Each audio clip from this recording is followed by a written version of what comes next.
এই যে বন্ধুরা শুনছো, নতুন নতুন রোমান্টিক ভালোবাসার গল্প পেতে ও শুনতে চাইলে আমাদের সাগর অফিসিয়াল চ্যানেলটি সাবস্ক্রাইব করে বেল বাটনটি অন করে দিও।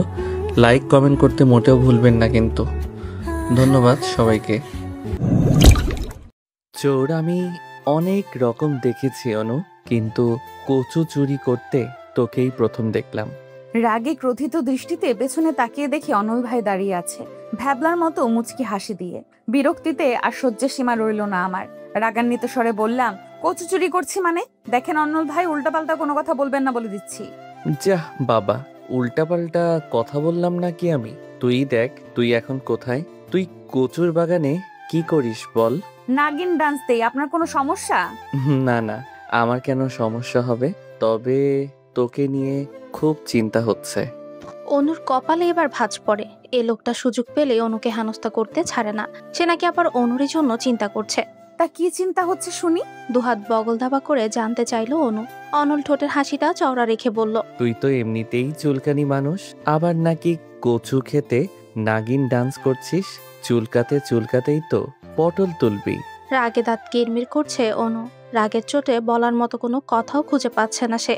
কিন্তু থেমে থাকার মেয়ে তো অনু নয়। শাসিয়ে শাসিয়ে সে বলল, আপনার মুখে স্কচ ট্যাপ লাগিয়ে তারপর আমার সামনে আসবেন বলে দিচ্ছি। এ কি রে, তোর ভালোর জন্যই তো বললাম।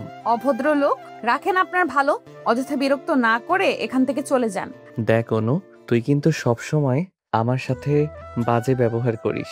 আপনি লোকটাই যে অমন। কেন রে, তোর কোন বাড়া ভাতে ছাই দিয়েছি আমি? তুই কচু চুরি করছিস কর, আমি মাকে বলবো না। আমি মোটেও কচু চুরি করছি না অনল ভাই। আমি তো... অনুকে কথা সম্পূর্ণ করতে না দিয়ে অনল বলে ওঠে, ও আচ্ছা, বুঝেছি, তুই কচুর লতি চুরি করছিলি। আচ্ছা কর, সমস্যা নেই, এটাও আমি মাকে বলবো না। তবে শর্ত একটাই, চিংড়ি মাছ দিয়ে সুন্দর করে লতি রান্না করে এক বাটি আমাদের বাসায়ও দিয়ে যাবি।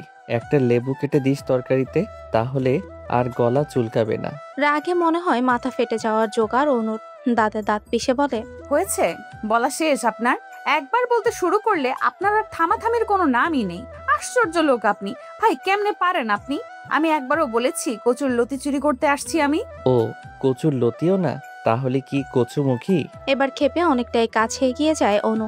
অনলের দিকে একটু ঝুঁকে চিবিয়ে চিবিয়ে বলে, আপনাকে আমি খুন করে ফেলবো আমি। রাগের চোটে কচু তুলে নিয়েছিল অনু। কাচুমাচু ভঙ্গিতে অনল বলল, এই কচুতে আমি মরবো না রে অনু, কিন্তু চুলকাবে খুব, সরা প্লিজ। বলেই অনু সরে যায়। আবারও গাছগাছালির ভেতর খুঁজে বেড়ায় পিলুকে। সকাল থেকে পিলুকে পাচ্ছে না। ছোট বোন তিনু বলল, অনল ভাইয়ের বাড়ির বাগানে নাকি পিলুকে দেখেছিল। অনল সম্পর্কে ওদের প্রতিবেশী হয়, তবে আরো একটা পরিচয় রয়েছে, সে অনুর মায়ের বেস্ট ফ্রেন্ডের ছেলে। অন্যদিকে পিলু হচ্ছে অনুর খরগোশ। দুদিন হবে অনুর বয়ফ্রেন্ড তাসিন গিফট করেছে। অনল গলা খাকারি দিয়ে বলে, অনু, তুই যে রেগে গেলে দাঁতে দাঁত পিষিস, তখন এক কাজ করবি, কয়েক টুকরা আদা রসুন দাঁতের নিচে দিয়ে রাখবি, তাহলে তোর রাগও কমবে, আবার আদা রসুন বাটাও হয়ে যাবে। অগ্নিদৃষ্টি নিক্ষেপ করে একবার অনলের দিকে তাকিয়ে আবারও পিলুকে খুঁজতে শুরু করে। কোনো প্রতিউত্তর না পেয়ে অনল জিজ্ঞেস করে, তুই কি কিছু খুঁজছিস? হুম। কি খুঁজিস? পিলুকে। ওহো, তোকে তো একটা কথা বলাই হয়নি অনু। তোর পিলুকে তো আমাদের বাগানে দেখেছিলাম, পরে আমার রুমের বারান্দা থেকে দেখতে পেলাম একটা কুকুর মুখে করে তোর পিলুকে নিয়ে যাচ্ছে। আহারে, কি খারাপটা যে লেগেছে আমার। মুহূর্তেই চোখ ফেটে অশ্রু নির্গত হয় অনুর। সে পিলুকে ভীষণ ভালোবাসে। ফুপিয়ে ফুপিয়ে কেঁদে বলল, আর আপনি চুপচাপ দেখলেন? নিচে এসে কেন আটকালেন না? এসেছিলাম তো, তার আগেই চলে গেছে। অনু আর কিছু বলল না। বাচ্চাদের মতো কাঁদতে কাঁদতে নিজের বাসায় চলে যায়। বাড়িতে ফিরে এসে ঘরে বসে কাঁদছে সে। তখন ওর মা আমেনা বেগম ঘরে প্রবেশ করেন। কিরে, তুই কাঁদছিস কেন? জিজ্ঞেস করলেন আমেনা বেগম। মায়ের প্রশ্ন শুনে ঠোঁট ভেঙে কান্না আসে অনু। ফুপিয়ে ফুপিয়ে বলে, আমার পিলুকে কুকুর নিয়ে গেছে। তোমার বান্ধবীর ছেলে দেখেও পিলুকে বাঁচায়নি। বেশ হয়েছে, পশু পাখি দিয়ে ঘরদোর একদম ভরে ফেলেছিস। মাঝে মাঝে সন্দেহ হয় পশু পাখি আমাদের বাড়িতে থাকে নাকি আমরা ওদের বাড়িতে থাকি। তুমি এভাবে কেন বলছো মা? তাহলে আর কিভাবে বলবো বল? এত পশু পাখি কেউ শহরের বাড়িতে পালে? এটা কি গ্রাম পেয়েছিস? শখ করি পালি মা। আমার ভালো লাগে। তাহলে গরু ছাগলও কিনে দিই। এগুলো কেন বাকি থাকবে? ঘরের মধ্যে গরু ছাগলও পালা শুরু করে দে। কথাগুলো বলে রাগে গজগজ করতে করতেই ঘর থেকে বের হয়ে যায় তিনি। অসহায় দৃষ্টিতে সেদিকে তাকিয়ে থাকে অনু। একটু মায়া দেওয়া বুঝি তার অনুর জন্য হয় না? হবেই বা কি করে? সব ভালোবাসা মায়া তো তার বান্ধবীর ছেলের জন্য, ওই বজ্জাত অনলের জন্য। অনলের কথা মনে পড়তে রাগে দাঁত মুখ খিচে বিড়বিড় করে অনু। ভঙ্গ হৃদয় এবং বিষাদিত চক্ষু যুগল মেলে আকাশমুখী হয়ে সোফায় শুয়ে আছে অনু। বারবার পিলুর শোকে সে মূর্ছা যাচ্ছে। এই শোকে দুপুরে খাওয়াও হয়নি। এ নিয়ে আমেনা বেগমের রাগের শেষ নেই। খরগোশ তো নয় যেন ওর বাচ্চা চুরি করে নিয়ে গেছে কেউ। তিনু পাশ কাটিয়ে চলে যাওয়ার সময় পেছন থেকে অনু ডাকে। তিনু পিছু ফিরে তাকিয়ে বলে, কোথায় যাচ্ছিস? জিজ্ঞেস করলো অনু। হাতের বালতির দিকে দেখিয়ে তিনু বলল, ছাদে যাই গাছে পানি দিতে। আমায় দে, আমি যাচ্ছি। সমস্যা নেই আপু, আমি পারবো। আমি জানি তুই পারবি। মন ভালো নেই, প্রকৃতির সঙ্গে কিছু সময় কাটালে ভালো লাগবে। তবে যাও। পানি ভর্তি বালতি নিয়ে হেলতে দুলতে যায় অনু। ছাদের উঠোন জুড়ে মিষ্টি রোদ। শীতের সময়টায় এই মিষ্টি রোদ অমৃতের মতো লাগে। কিন্তু অনুর এখন কোনো অনুভূতি হচ্ছে না। সে গাছে পানি দিচ্ছে আনমনে। হঠাৎ করে চোখ যায় নিচে। অনল খালি গায়ে দাঁড়িয়ে রয়েছে। ক্রোধে ফুঁসে ওঠে অনু। মনে মনে বিড়বিড় করে বলে, অভদ্র ইতর লোক, তুই ইচ্ছে করে আমার পিলুকে বাঁচাসনি। আজ দেখ আমি কি করি। বালতিতে থাকা অবশিষ্ট সবটুকু পানি সে অনলের গায়ে ঢেলে দেয়। দোতলা ছাদ থেকে পানি ফেলার সুবাদে একদম ঠিকঠাক সব পানি অনলের গায়ে পড়েছে। একে তো শীতের দিন, তার উপর ঠান্ডা পানি। অনলের বিস্ময়ের শেষ নেই। উপরে তাকিয়ে অনুকে দেখতে পেয়ে রাগান্বিত স্বরেই জিজ্ঞেস করে, এটা কি করলি তুই? অনলকে রাখতে দেখে প্যাট ফেটে হাসি পাচ্ছে অনুর। কিন্তু সে কোনো রকমের ঠোঁট টিপে হাসি আটকে রাখার চেষ্টা করে বলে, কি হলো অনল ভাই? অনুর চোখে মুখে স্পষ্ট দুষ্টমির ছাপ। অনলের বুঝতে অসুবিধা হয় না যে জেনে বুঝে ইচ্ছে করে অনু কাজটা করেছে। সে চিবিয়ে চিবিয়ে বলে, কি হলো? আবার আমাকে জিজ্ঞেস করছিস পানি ফেললি কেন? ওহো, আপনি খালি গায়ে দাঁড়িয়েছিলেন, আমি ভাবলাম আপনার বোধহয় গরম লাগতেছে, তাই তো পানি ফেললাম। ওইগুলো ভালো পানিই ছিল। আপনার গায়ে কি আর আমি নোংরা পানি ফেলতে পারি? কষে মারবো এক থাপ্পড়। ফাজিল মেয়ে। শীতের দিনে কারো গরম লাগে? মাত্রই গোসল করে এসে আমি রোদে দাঁড়িয়েছিলাম, আর তুই গায়ে পানি ঢেলে দিলি।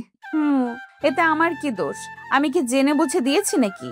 ছাদে রোদ থাকতে আপনি উদম গায়ে নিচে দাঁড়িয়ে যে রোদ পোহাচ্ছেন, আমি বুঝবো কি করে? আমার সঙ্গে তুই চালাকি করিস না। আমি বেশ ভালো করেই জানি যে তুই ইচ্ছে করেই এই কাজটা করেছিস। একদমই না, সত্যি বলছি। অনুর বাচ্চা, তুই ওইখানেই দাঁড়া, আজ তোকে আমি মজা দেখাচ্ছি। এই বলে অনল বাড়ির ভেতর প্রবেশ করে ছাদে যাওয়ার জন্য। এদিকে ভয়ে হাত পা অসাড় হয়ে আসছে অনুর। না জানি ছাদে এসে কোন কাণ্ড করে বসে এই ছেলে। অনল ছাদে এসে হাত মুচড়ে ধরে অনুর। ব্যথা একটু শব্দ করতেই যেন অনু ভুলে বসেছে যে ভয়ে টাস্কির পেছনে লুকিয়েছিল, অথচ লাভ কিছুই হলো না। ঠিক খুঁজে বের করে নিয়েছে। শালার ডাফার। মনে মনে গালি দিয়েও অনু ক্ষান্ত হলো না। অনল এবার আরো জোরে হাত মুচড়ে বলে, আমার সাথে পিটলামি করার সাহস কোথায় পেলি তুই? আমি কোনো বিটলামি করিনি, সত্যি বলছি। আর্তনাদ করে বলল অনু। অনল দাঁত মুখ খিচে বলে, কোনটা সত্যি আর কোনটা মিথ্যা সেটা আমি জানি। তুই যদি ডালে ডালে চলিস তাহলে আমি চলি পাতায় পাতায়, বুঝছিস? আমায় বিশ্বাস করেন? মরে গেলেও না, তোকে এখন আমি ট্যাঙ্কির পানিতে চুবাবো। চল। না না না, টাঙ্কির পানি অনেক ঠান্ডা, জমে বরফ হয়ে যাব আমি। আমি তো সেটাই চাই। আমার সাথে বিটলামি করার আগে এটা মাথায় ছিল না? মনে মনে বারবার আল্লাহকে ডাকছে অনু। অনলকে সে ভালো করেই চিনে। টাঙ্কির পানিতে চুবানোর সিদ্ধান্ত যেহেতু নিয়েছে, তখন একটা হলেও না কানে চুবানি খাওয়াবেই। অনুর মনের ডাক আল্লাহ শুনেছে। ওই সময় ছাদে এসে উপস্থিত হয় অনিক, অনলের ছোট ভাই। সে ছাদে এসে বলে, ভাইয়া তুমি ছাদে? আর আমি তোমায় কত জায়গায় না খুঁজলাম। কেন, কি হয়েছে? জিজ্ঞেস করে অনল। মা তোমায় খুঁজছে, কিন্তু তোমরা এখানে কি করছো? এই বজ্জাত মেয়ে আমার গায়ে ঠান্ডা পানি ঢেলে দিয়েছে। অনলের হাতটা কিঞ্চিত আলগা হওয়ায় দ্রুত নিজের হাত ছাড়িয়ে নেয় অনু। অসহায়ের মতো মুখ করে বলে, বিশ্বাস করো অনিক ভাই, আমি ইচ্ছে করে কাজটা করতে চাইনি। আমি তো ভেবেছি ওনার। চুপ, একদম চুপ, মিথ্যাবাদী। রাম ধমক দিয়ে অনুকে থামিয়ে দেয় অনল। ধমকে কিছুটা চমকেও যায় অনু। ওদের ঝগড়া দেখে মিটিমিটি হাসে অনিক। ছোট থেকেই দুজনের সাপে নেওয়ালে সম্পর্ক দেখে আসছে সে। সুযোগ একবার পেলেই হয়, কেউ কাউকে জব্দ করতে সেই সুযোগ এক তিল পরিমাণ পর্যন্ত ছাড়বে না। তবে এর একটা বিহিত এখন করতেই হবে, নয়তো দুজনের ঝগড়া চলতে চলতে রাত হয়ে যাবে। তবুও ঝগড়া থামবে না এদের। অনেক পণ্ডিতদের মতো ভাবভঙ্গি করে বলে, আচ্ছা আচ্ছা, ঝগড়া অনেক হয়েছে, এখন অনু ঘরে যাও, আর ভাই আর আমার সঙ্গে বাসায় চলো। কিসের বাসায় যাব? আগে এই পাজি মেয়েটাকে আমি শায়েস্তা করব। অনুর দিকে তাকিয়ে রাগ দেখিয়ে বলল অনল। আপু, গাছে পানি দেওয়া শেষ হয়নি? ছাদের দরজার সামনে এসে বলল তিনু। সঙ্গে অনল এবং অনিক একটু চমকিত হলো যেন। আসলে চমকায়নি, অবাক হওয়ার অভিনয় করছে মাত্র। অনিকে আসার আগেই তিনুকে বলেই এসেছে। ঠোঁটে হাসি ফুটিয়ে বলে, আরে অনিক এবং অনল ভাইয়াও তো দেখি এখানে। উত্তরে অনিকও হেসে বলে, হ্যাঁ, ছাদটা একটু ঘুরতে আসলাম। ভালো আছো? জি, আপনি? আলহামদুলিল্লাহ। আরো কিছু কথা অনিক এবং তিনু চোখে চোখে বলে নেয়। এখান থেকে পালানোর জন্য অনু তাড়া দিয়ে বলে, মা আমায় ডাকছে, তাই না? হ্যাঁ, তাড়াতাড়ি ভেতরে চল। অন্যদিকে তাকিয়ে আছে অনল। অনু তিনুর হাত ধরে হাঁটা ধরে। অনল এবং অনুর দৃষ্টির অগোচরে তিনুকে চোখ মারে অনিক। লজ্জায় রাঙা হয়ে যায় তখন তিনু। বড় দুজনের সম্পর্ক সাপে নেওয়ালে হলেও ছোট দুজনের ভাব গলায় গলায়। তিনু যখন ক্লাস 10-এ পড়ে তখন থেকেই দুজনের সম্পর্ক হয়। এখন তিনু ইন্টার ফার্স্ট ইয়ারে পড়ে, অনল পড়ছে মাস্টার্সে। অনিক অনার্স 2য় বর্ষে পড়ে একই ভার্সিটিতে। অনু অনার্স ফার্স্ট ইয়ারে ভর্তি হয়েছে, এখনো ক্লাস শুরু হয়নি। ভার্সিটিতে ভর্তি হওয়া নিয়েও কত কাহিনী ঘটতে হয়েছে। কিছুতে অনলের ভার্সিটিতে ভর্তি হতে চায়নি সে, কিন্তু ওর চাওয়াতেই বা কি, বাবা মায়ের কথাই শেষ কথা। আর তাদের পেছনে কলকাঠি নাড়ছে বজ্জাত অনল। আমেনা বেগম রান্না করছিলেন। পিলুর জন্য মনটা ভালো নেই অনুর। খাওয়ার প্রতি রুচি মরে গেছে। একটু ঝাল ঝাল করে চিংড়ি দিয়ে নুডলস খেতে ইচ্ছে করছে। অনু রান্নাঘরের দিকে এগোয়, মায়ের উদ্দেশ্যে বলে, আম্মা, কি নুডলস খাবো। এই সময়? খুব খেতে ইচ্ছে করছে। আচ্ছা, রান্না শেষ হোক। কলিং বেলের শব্দ শুনে তিনি আবারও বললেন, ময়লাওয়ালা আসছে মনে হয়, যা তো ময়লাগুলো দিয়ে আয়। আমি রান্নাঘরে তোমার ময়লা নিতে আসছি? বেশি কথা না বলে যা বলেছি তাই কর। প্রচন্ড অনীহা নিয়ে ময়লার ঝুড়ি হাতে তুলে নেয় অনু। রাগে গজগজ করতে করতে দরজা খুলে ময়লাগুলো সামনে ধরে বলে, ময়লা নিয়ে বিদায় হন। সামনের লোকটি অবাক হয়ে তাকিয়ে আছে। ইতস্তত করে ক্ষীণ স্বরে বলে, আমাকে দেখে কি আপনার ময়লাওয়ালা মনে হচ্ছে? এবার অনু ভালো করে খেয়াল করে ময়লার ঝুড়ি নামিয়ে রাখলো। লোকটিকে দেখে তো ময়লাওয়ালা মনে হচ্ছে না। ফর্মাল ড্রেস, চোখে মোটা ফ্রেমের চশমা, দেখতে তো ভদ্রলোকই। অনু জিজ্ঞেস করলো, কে আপনি? জি, আমি অয়ন। চোখের চশমা ঠিক করে বলল ছেলেটি। অয়েন না কয়েন সেটা জানতে চাইনি। এখানে কেন এসেছেন? কাকে চান? জি, আমি একজন ডাক্তার। ডাক্তার কামাল স্যার আমায় পাঠিয়েছেন। অনু এবার উচ্ছ্বাসিত হয়ে বলল, ডাক্তার? আপনি কি পাখির ডাক্তার? অয়ন বিব্রত বোধ করতে লাগলো এই প্রশ্নে। পুনরায় চশমার ফ্রেম ঠিক করে বলল, জি না। তো আপনি কি গরুর ডাক্তার? কিন্তু আমরা তো গরু পালি না। জি না, আমি গরুর ডাক্তারও না, আমি মানুষের ডাক্তার। ও, আমরা তো কেউ অসুস্থ না। আমার তিতুস একটু অসুস্থ, তাই মানুষের ডাক্তার প্রয়োজন নেই। তাহলে কামাল আঙ্কেল আপনাকে কেন পাঠিয়েছে? ওহো, জি আসলে ওনার বন্ধুর প্রেসার মাপার জন্য। মানে বাবার? ওনার নাম খালেদ রহমান। উনি আমার বাবা হন। আসুন, ভেতরে আসুন। আর কিছু মনে করবেন না, আমি ভেবেছিলাম ময়লাওয়ালা এসেছে। সমস্যা নেই। অয়ন ডাক্তারকে বাবার রুমে রেখে অনু নিজের ঘরে গিয়ে শুয়ে পড়ে। কিছুক্ষণ শুয়ে থেকে খাঁচা থেকে তিতুসকে বের করে হাতের উপর রাখে, মাথা চুলকে দেয়, কথা বলে। আমেনা বেগম রুমে এসে বলে, যা, আবার পশু পাখি নিয়ে বসেছিস? ও মা, কতবার বলছি ওদের পশু পাখি বলবে না, সুন্দর সুন্দর নাম রেখেছি আমি। আর এই টিয়া পাখির নাম তিতুস, ওকে তিতুস ডাকবে। তোর মতন এত রং ঢং তো আমি করতে পারবো না। সারা জীবন কুকুরকে কুত্তা আর বিড়ালকে বিলাই বলে এখন উনি পশু পাখির নাম রাখা শুরু করেছে। তাও আবার আজগুবি সব নাম। টেবিলের উপর বিরিয়ানির বাটি রাখা, অনেকদের বাসায় দিয়ে আয়। আমি কেন? তিনুকে পাঠাও। তুই কিন্তু সব কথাই ঘাটতারামি করিস অনু। তিনুকে পাঠানোর হলে তোকে বলতাম। তিনু কাজ করতেছে। আমেনা বেগম চলে যাওয়ার পর অনু বিড়বিড় করে বলে, সুযোগ পেলেই শুধু আমাকে খাটাইতে চায়। অনলদের বাড়ির বাগানে একটা দোলনা আছে, এখানে বসলে ফুলের ঘ্রাণে মন মাতোয়ারা হয়ে ওঠে। দোলনায় বসে অনল দোল খাচ্ছিল আর গুনগুন করে গান গাইছিল। বাড়ির গেটে এসে অনলকে দেখে মেজাজ বিগড়ে যায় অনু। আরো সামনে এগিয়ে গিয়ে অনলকে পাশ কাটিয়ে চলে যাবে ভাবে, তখনই অনলের ডাক পড়ে, চোরের মতো পালাচ্ছিস কেন? এদিকে আয়। কই পালাচ্ছি? আমি তো ভেতরেই যাচ্ছি। সামনে এসে বলল অনু। হাতের বাটি নিজের হাতে নিয়ে ঢাকনা খুলল অনল। চোখ বন্ধ করে ঘ্রাণ নিয়ে বলল, আহ, বিরিয়ানি। ঘ্রাণ শুনেই পেট অর্ধেক ভরে যায়। তাহলে ফিরিয়ে দেন, বাসায় নিয়ে যাই। আপনার পেট তো ভরেই গেছে। অনল ভ্রু কুচকে বলে। তুই ভীষণ কিপটা অনু। যাকগে, ওসব বাদ দে। একটু আগে তোদের বাসায় একটা ছেলেকে যেতে দেখলাম। কে রে? ডাক্তার, আব্বুর প্রেশার মাপতে এসেছে। আগে না কামাল আঙ্কেল আসতো? উনিই পাঠিয়েছেন। সত্যি বলছিস নাকি কাহিনী অন্য কিছু? অন্য কি কাহিনী হবে? তোকে দিয়ে বিশ্বাস কি? যাই হোক, ডাক্তারদের থেকে দূরে থাকবি। মোট কথা, ছেলেদের থেকে দূরে থাকবি।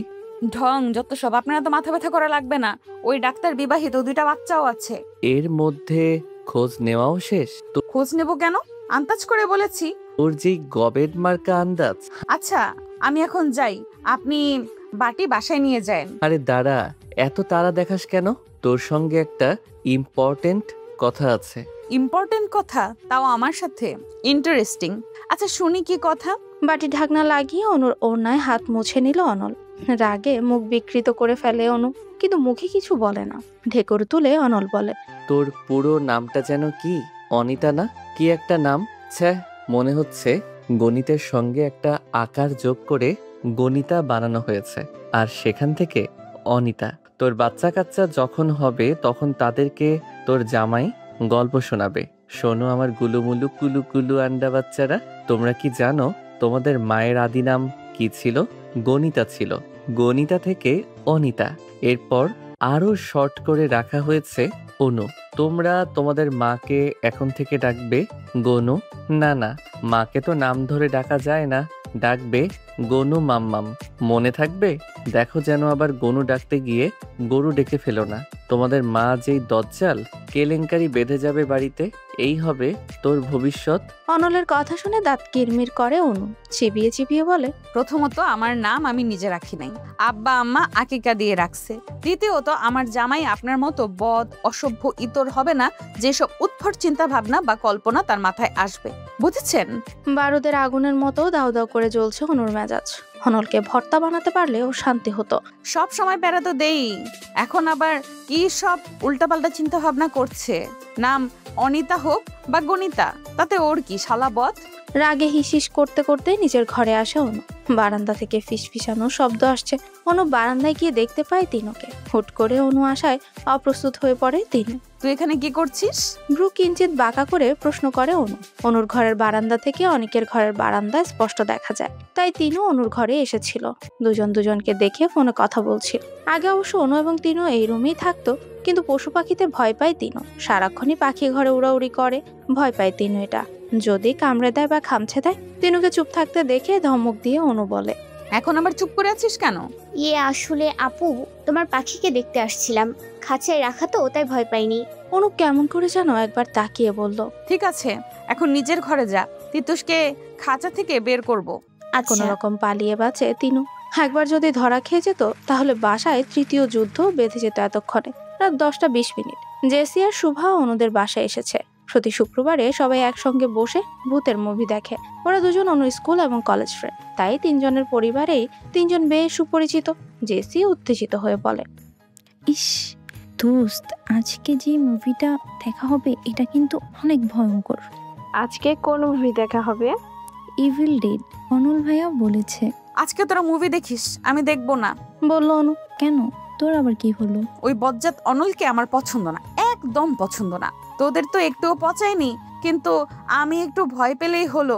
পারে না শুধু তখন এলাকায় মাইকিং করতে। আরে বাদ দে তো, এসব ব্যাপার না। তোর কাছে কোনো ব্যাপার না হতে পারে, কিন্তু আমার কাছে অনেক কিছু। মান সম্মান বলে কথা। প্লিজ প্লিজ এমন করিস না, তুই না দেখলে আমরা কিভাবে দেখবো? রাগে ফুঁসে উঠে অনু বলে। আকতি করে বলল শুভা। শুভার সঙ্গে জেসি অনুকে বোঝাতে লাগলো। অবশেষে দুজনের অপরন্ত অনুরোধের কারণে অনুকে রাজি করতে হয়েছে। 10টা 25 অনিক এবং অনল এসে হাজির হয়। এসে বসতে না বসতে অনুকে ফরমাইশ করে বলে। অনু, আমার জন্য এক গ্লাস শরবত নিয়ে আয় তো। শরবত? শীতের সময় কেউ শরবত খায়? আমি খাই, আর তুই বানাবি, যা। পারবো না, ফ্লাক্সে চা বানিয়ে রেখেছে মা, চা খান। আন্টি বানিয়ে রেখেছে বলেই চা খাবো না। তুই আমার জন্য শরবত বানাবি, গুড়ের শরবত, এবং সেটা এখনই। হারিয়া। মেজাজ দেখিয়ে অনু রান্নাঘরে চলে আসে। চিবিয়ে চিবিয়ে বলে। তোকে আমি শরবতের মধ্যে ডুবাবো অসভ্য বেটা। রাগে গিজগিজ করতে করতে কিছুক্ষণ রান্নাঘরে পায়চারি করে অনু।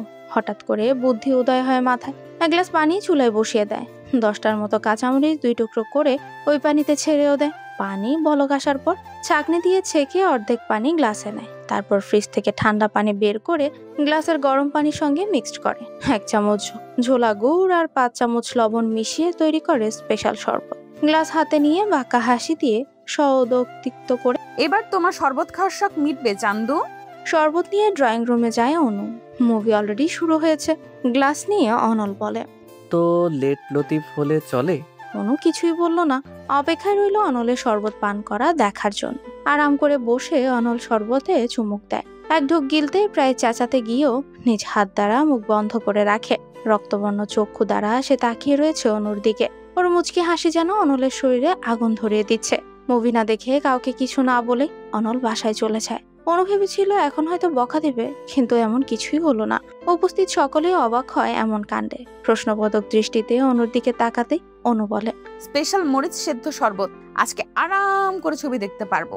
সকলেই অবাক হয়। আবার এটা ভেবে মনকে সান্ত্বনা দেয় যে এমন সব কূটনৈতিক কাজ অনুর পক্ষেই সম্ভব। অনেক হতাশ হয়ে বলে, কবে যে তোমাদের ঝগড়াঝাটি মিটবে? যাই গিয়ে ভাইয়ার রাগ কমাই। অনেক চলে যাওয়ার পর মন খারাপ করে বসে থাকে তিনু। আজ মুভি দেখে সে একটুও মজা পাবে না, তাই নিজের রুমে চলে গেল ঘুমোতে। জেসি বিরক্ত হয়ে বলল, ধুর, মাত্র 3 জনের ভূতের ছবি দেখে কোনো মজা আছে? তিনুও চলে গেল, আমিও যাই, ঘুমাবো। আমিও যাব। বলল শুভা। তারপর দুজনে মিলে চলে গেল অনুর রুমে। অনু সোফার উপর ভাব নিয়ে বসে বলল, যা, আমি একাই দেখবো। সাহস নিয়ে একা মুভি দেখার আশা করলেও সেই আশা বেশি দূর এগোলো না। ভূতের সিন আসার আগে ভয়ঙ্কর শব্দ শুনেই অনু কুপকাত। দ্রুত টিভি বন্ধ করে ঘরে চলে যায়। জেসি আর শুভার মাঝখানে ঘাপটি মেরে শুয়ে পড়ে। ভূতের ছবি একা দেখা অনুর কাম্য নয়। সকালের দিকে এলোপাথারি ধাক্কাধাক্কিতে ঘুম ভাঙে অনুর। চোখ কচলে বিছানায় বসতেই দৃষ্টি যায় তিনুর দিকে। বিরক্তিসূচক চয়ের মতো শব্দ করে অনু বলে, এভাবে ডাকলি কেন? আরে আগে ড্রয়িং রুমে আসো তাড়াতাড়ি। তিনি এক প্রকার টেনেই নিয়ে গেল অনুকে। ড্রয়িং রুমে গিয়ে চমকে যায় অনু। অনলের কোলে পিলুকে দেখে খুশিতে লাফিয়ে ওঠে। ছমেরা অনলের কোল থেকে নিজের কোলে নিয়ে আদর করতে থাকে। আনন্দিত হয়ে অনলকে জিজ্ঞেস করে, কোথায় পেলেন ওকে? আপনি যে বললেন কুকুর নিয়ে গেছে। ও তো পিলু নয়। তাহলে? তোর চোখের মাথা গেছে রে অনু। চোখ কষলে ভালো করে দেখ, এটা খরগোশ না, ওর মতো দেখতে একটা ছোট বিড়াল ছানা। এবার অনু ভালো করে তাকিয়ে দেখলো আসলে খরগোশের মতোই ধবধবে সাদা বিড়াল ছানাটি। একদম ছোট্ট বাচ্চা, কি কিউট। অনুকে চুপ থাকতে দেখে অনল বলল, পিলুর মতো দেখতেই দোকান থেকে একটা বিড়াল কিনে আনলাম। যেভাবে কান্নাকাটি শুরু করেছিলি। তাতে আপনার কি? তাসিনকে বললেই তাসিন কিনে দিত। কই তাসিন আর কই আমি?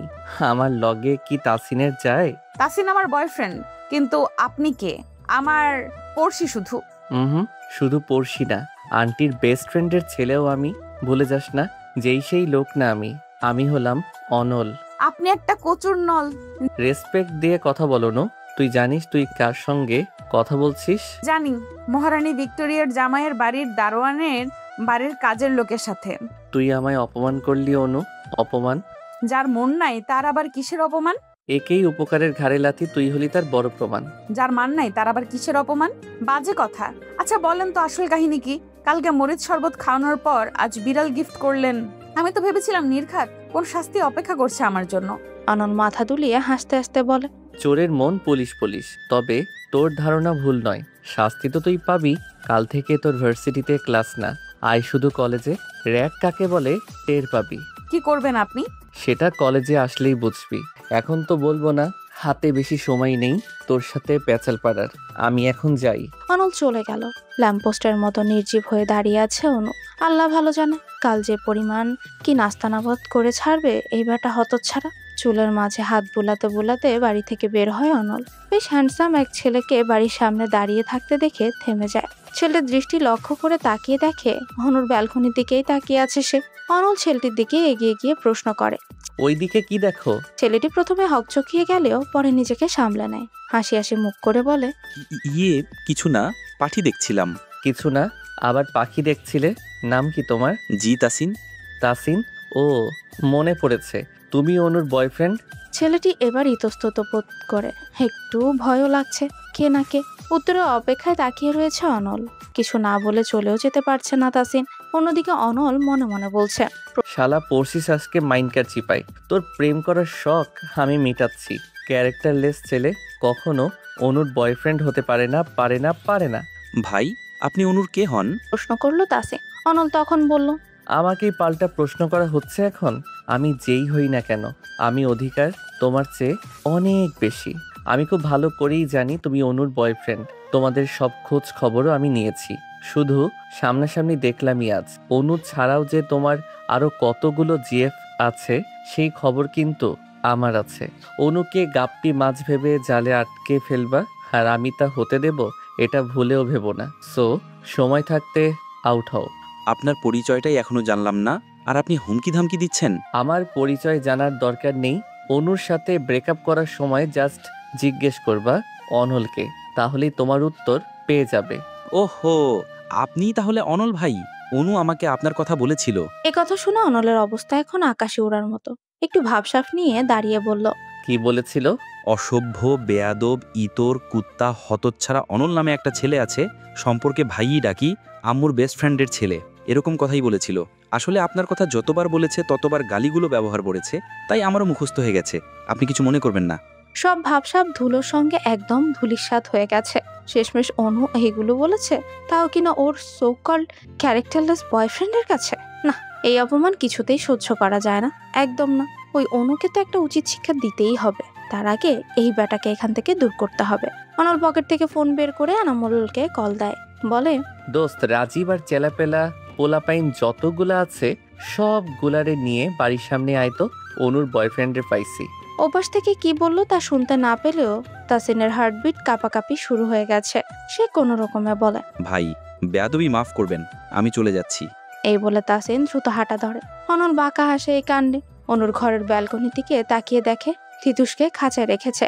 দেখে মনে হচ্ছে অনলের দিকেই পাখিটা তাকিয়ে আছে। পাখির উদ্দেশ্যে অনল বলল, ওই পাখি, তোর নাম যেন কি? টুসটুস না? যাই হোক, টিস টিস বা টুসটুস একটা তো হবেই। শোন টুসটুস, তোর অনুর কপালে দুঃখ আছে, কাল শুধু ভার্সিটিতে আসতে দে। অতি শঙ্কা আতঙ্ক নিয়ে ভার্সিটিতে উপস্থিত হয়েছে অনু। গেটে দাঁড়ালেই কলেজ ক্যাম্পাস এবং মাঠটা সূক্ষ্মভাবে দৃষ্টিবন্দী হয়। তীক্ষ্ণ চোখে অনু মাঠে খুঁজে বেড়াচ্ছে অনলকে। হতচ্ছাড়া তো বলেছিল ভার্সিটিতে আসলে করা জার্ক দিবে। অনু নিজে নিজেকে সান্ত্বনা দিয়ে বলে, এসব র্যাগট্যাগে আমি ভয় করি না, তবুও কেমন জানি লাগে। আচ্ছা, এত ভয় কেন পাচ্ছি আমি এই ইডিয়েটটাকে? একদম ভয় পাবো না আমি। এমনিতেই তার উপর আমার বেজায় মেজাজ খারাপ। আমার বয়ফ্রেন্ডকে হুমকি দেওয়া, শালা শুধু একবার যদি কালকে তোকে বাসায় পেতাম তবে দেখতি। আমার ভয় লুকিয়ে কেন ছিলি বল বল? আদতে অনল লুকিয়ে ছিল না, বরং বন্ধুদের সঙ্গে আড্ডা দিতে গিয়েছিল। তাসিনের কাছে হুমকির বিবৃতি শুনে তৎক্ষণাৎ তোর বাসায় গিয়েছিল অনু। সকালে পায়নি, বিকেলেও পায়নি, এমনকি রাতেও নয়। ওই সময় অনলের উপর রাগ ঝাড়তে না পেরে মনকে এই বলে সান্ত্বনা দিয়েছে যে অনুর ভয়ে অনল পালিয়েছে। আরে ভাই, মেজাজ ঠান্ডা তো করতেই হবে। মেজাজ ঠান্ডা করার জন্য ভক্কর চক্কর বলে মনকে বোঝানো সঠিক কাজ, একদম সঠিক। কলেজের গেটের সামনে পাইচারি করতে করতে জেসি এবং শুভার জন্য অপেক্ষা করছে অনু। চাইলে আগে সে ক্লাসে চলে যেতে পারে, কিন্তু সে খুব ভালো করেই জানে অনলের চোখে ফাঁকি দিয়ে ক্লাসে যাওয়া অত সহজ অনুর জন্য হবে না। বরং অনেক বাধা বিপত্তি পেরিয়ে তবেই সে ক্লাসে যেতে পারবে। সাহস অনুর অনেকই আছে, কিন্তু সে দেখাতে চাচ্ছে না। শুধু জেসি আর শুভা আসলে মনের সাহস একটু জোর পায়, এই আর কি। অনু কি ভয় পায় নাকি? নেহি, কাভি নেহি। নিজের মনে সংলাপ বুনিয়ে যাচ্ছে অনু, অথচ এখনো গাধি দুটা আসছেই না। বিরক্ত হয়ে কলই করে। তখন দেখতে পায় ওদের রিক্সা সামনে এসে থেমেছে। জেসি কল রিসিভ করেই ফেলেছিল। রিক্সা নজরে আসার পর কল কেটে দিয়ে অনু বলে, আমায় দেখেও কল রিসিভ করলি কেন? টাকা কি তোর জামাই রিচার্জ করে দেয়? ভাড়া মিটিয়ে দুজন এগিয়ে আসে। জেসি ওকে জড়িয়ে ধরে বলে, ম্যামের মেজাজ আজ চটে আছে কেন? ছাড় আমারে, আদিক্ষেতা দেখাবি না একদম। কতক্ষণ ধরে ওয়েট করতেছি। আমার কি দোষ? সুভারই তো রেডি হওয়া হয় না, ওর বাসায় গিয়ে 1 ঘন্টা ধরে বসে থাকা লাগছে। শুভা এ কথায় ফুঁসে উঠে বলে, একদম মিথ্যা বলবি না ছেমরি, তুই নিজেই লেট করে আসছিস। আমার রেডি হইতে 10 মিনিটও লাগে নাই। অনু চিৎকার করে বলে, হইছে, থাম দুইটা। তোরা দুইটা যে কি পরিমাণ ঢিলা কোম্পানি সেটা আমি ভালো করেই জানি। ভালো সাজা লাগবে না কারো। এখন আর ঝগড়া না করে ভেতরে চল, এমনি জান প্রাণ যায় যায়। ধমক খেয়ে দুজনে মেয়েকে অভিমান করে চুপসা যায়। শেষের কথাটি শুনে শুভা জিজ্ঞেস করে, যাবে কেন? এত কিছু জানা লাগবে না, চল। 3 বান্ধবী মিলে ভেতরে যায়। আল্লাহ আল্লাহ জপছে অনু। ক্যাম্পাসের কোথাও অনলকে চোখে পড়লো না। যাক বাবা, বাঁচা গেল। কলেজ ভবনে যাওয়ার প্রথম সিঁড়িতে পা রাখতে পেছন থেকে ডাক আসে, এই নিউ কামার, এদিকে আসো। 3 জনই পিছে ফিরে তাকায়। বিড়বিড় করে শুভা বলে, বেদ্যপ, তুই চামার। ওরও এগিয়ে যেতেই সামনে ছেলেগুলো জিজ্ঞেস করে, ফার্স্ট ইয়ার না? মাথা ছাকালো 3 জনে। গুড। ক্লাসে যাওয়ার আগে একটা কাজ করতে হবে। কি কাজ? বলছি, তার আগে তোমাদের নামগুলো বলো তো। ওর নাম শুভা, ওর নাম অনু, আর আমার নাম জেসি। তুমি আর শুভা এক সাইডে এসে দাঁড়াও। 3 জনকেই অবাক করে 3 জনের দিকে তাকায়। বুঝতেই পারছে না এরা ঠিক কি করতে চাচ্ছে। দাঁড়িয়ে আছো কেন? যা বললাম চুপচাপ তাই করো। পুনরায় বলল ছেলেটি। জেসি এবং শুভা এক সাইডে এসে দাঁড়ালো।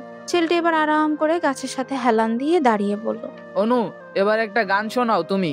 বাজ পড়ার মতো শব্দ হলো মনে হয় অনুর কানে। এক্ষুনি বাংলা সিনেমার মতো চারিদিকে বজ্রপাত হবে, ধিমটানা শব্দ হবে। না, এ হতে পারে না। এত নিষ্ঠুরতম কাজ কেউ করতে পারে না। কিন্তু হায়, এমন কিছুই হলো না। তোর ফিলিংসের দফারফা। অনুর চোখে মুখে বিস্ময় দেখে উপস্থিত ছেলেগুলো মুচকে মুচকে হাসছে। ভাবনার গহীন অতল থেকে বেরিয়ে এসে অনু প্রশ্ন করে, গান গাইবো কেন? তাছাড়া আমি গান গাইতে পারি না। গাইতে না পারলেও কিছু করার নেই, গাইতেই হবে। এটা তোমার জাগ। এত নতুন স্টুডেন্টদের মধ্যে আমাকেই কেন র্যাক দেওয়া হলো? কারণ তোমাকে আমাদের পছন্দ হয়েছে। লক্ষ্যে একটা মেয়ে তুমি। এখন সময় নষ্ট না করে গান শুরু করো। একটু পরেই তোমাদের ক্লাস শুরু হবে। প্রথম দিনই দেরি করা ঠিক হবে না, তাইলেই স্যার নিকনেম দিয়ে দিবে লেট লতিফ। ক্লাস টিচার কিন্তু ভারী সাংঘাতিক। হাত ঘড়িতে সময় দেখে কথাগুলো গড়গড় করে বলল পাশের ছেলেটি। কিন্তু অনু তো দমে যাওয়ার পাত্রী নয়। অনল জার্ক দিলে ভিন্ন বিষয় ছিল। ওই ছেলে ঘাটতার, কথা না শোনা উপায় থাকতো না। কিন্তু এদেরকে ভয় দেখানো যাবে। অনলের কথা বললে ভয় পাবে নিশ্চয়ই, কারণ এই ভার্সিটিতে নাকি অনলের অনেক নাম ডাক আছে। সে শুনেছে। গলাটা পরিষ্কার করে ভাব নিয়ে অনু বলল, আপনারা কোন ইয়ারে পড়েন? Honours final year. অনলকে চেনেন নিশ্চয়ই? চিনি, সিনিয়র ভাইয়া। গুড। জানেন সে আমার কে হয়? এবার ভাবটা বেড়ে গেল অনুর। উত্তরে ছেলেটি জিজ্ঞেস করলো, কে হয়? আমার মায়ের বেস্ট ফ্রেন্ডের ছেলে। অনল ভাইয়া তোমার নানুর মেয়ের বেস্ট ফ্রেন্ডের ছোট ছেলের বড় ভাই। হোক, তাতে কিছু যায় আসে না। যা বললাম তাই করো। কচুটায় প্যাচে কি সম্পর্কের কথা বললো রে বাল? মাথা চুলকে বিড়বিড় করে বলল অনু। তবে এটা বোঝা যাচ্ছে অনলকে ওরা ভয় পায় না। প্রচুর নাম ডাক কলেজে তার। এটা তো ভুল। প্রচুর নাম ডাক কলেজে তার। ধুর, ছেলেগুলো এবার তারা দিয়ে বলল, অনেক সময় নষ্ট করেছো। জার্গের শাস্তি বাড়িয়ে দেওয়া হলো। এবার আমাদের সিলেক্ট করা গান গাইতে হবে। তুমি মমতাজের বন্ধু যখন বউ লইয়া গানটি গাইবে এখনই, আর একটা কথাও বাড়াবে না। তৃষ্ণায় অনুর গলা শুকিয়ে যাচ্ছে। এই বানরের দলগুলো দেখি অনলের চেয়েও ডেঞ্জারাস। জেসি আর শুভা অসহায়ের মতো তাকিয়ে আছে। অনু কাঁদো কাঁদো হয়ে বলে, আমি গান গাইতে পারি না। এসব কথা শুনবো না খুকি। যেভাবে পারো সেভাবেই গাও, কোনো সমস্যা নেই। গাইতেই হবে? হ্যাঁ খুকি। অনুর ইচ্ছে করছে এখন হাত পা ছড়িয়ে বসে কাঁদতে, যেমনটা ছোটবেলায় করতো। কিন্তু এখন সে বড় হয়ে গেছে। ছোটবেলায় কেউ না হাসলেও এখন সবাই হাসবে, প্রাণ খুলে হাসবে। বিনা টিকেটে ফ্রিতে বিনোদন কেই বা নিতে চায়, যেমনটা এখন চাচ্ছে বান্দরের দলগুলো।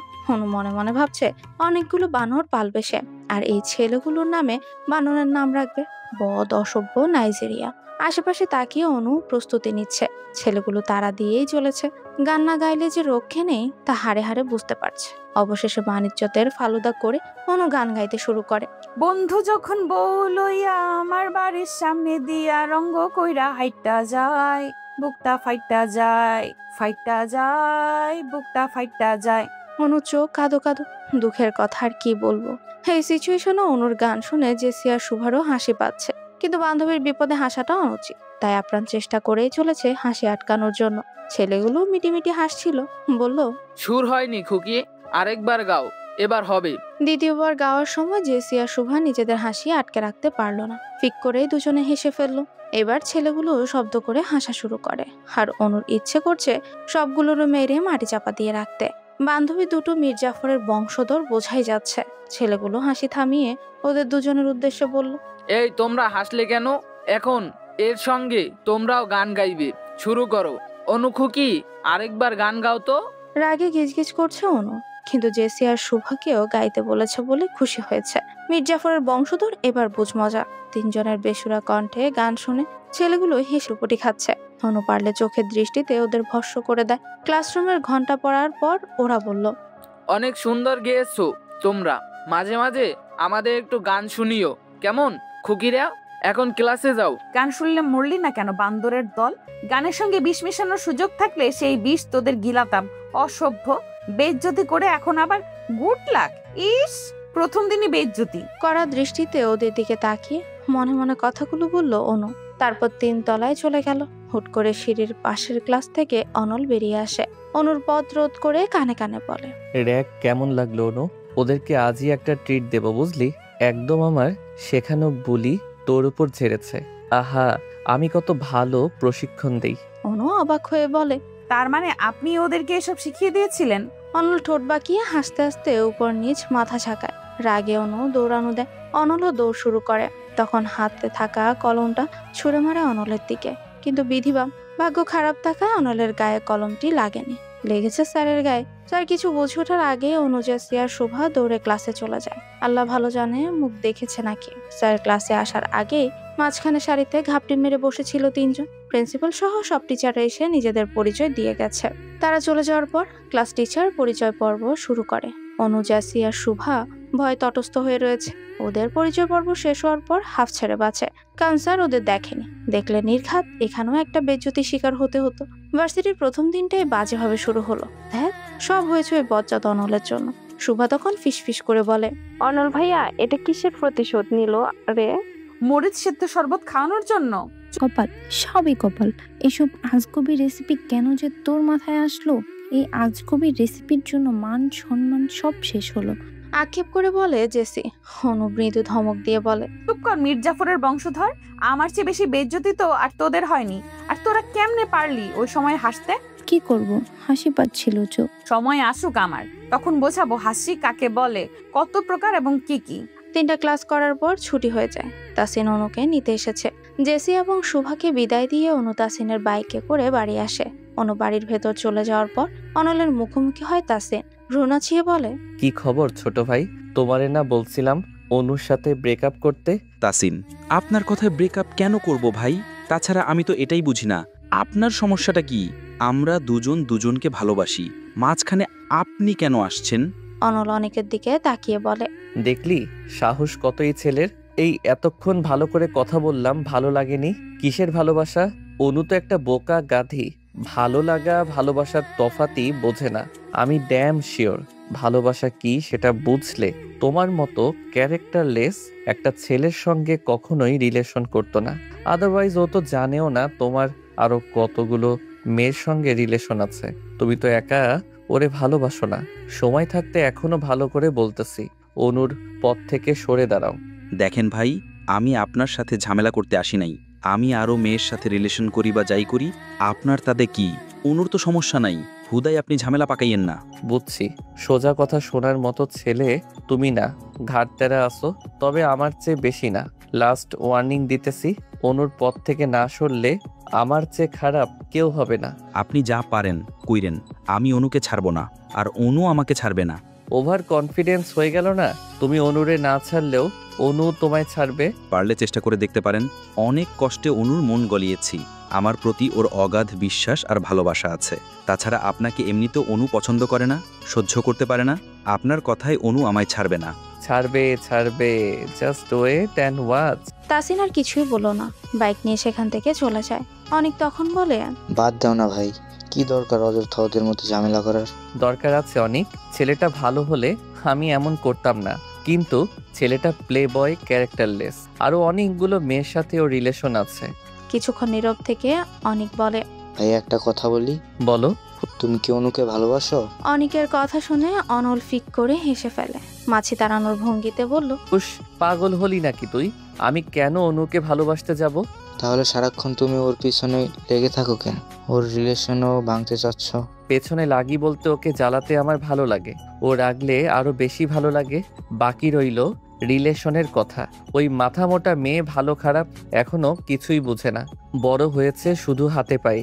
হ্যান্ডসাম হলে আর কয়েকদিন পিছু পিছু ঘুরলেই ওর মন গলে যায়। ছেলে ভালো নাকি খারাপ সেটা তো মানুষ আগে খোঁজ খবর করে। ওর ওই বয়ফ্রেন্ড ভালো না, বললাম না, 1 নাম্বারের ক্যারেক্টারলেস।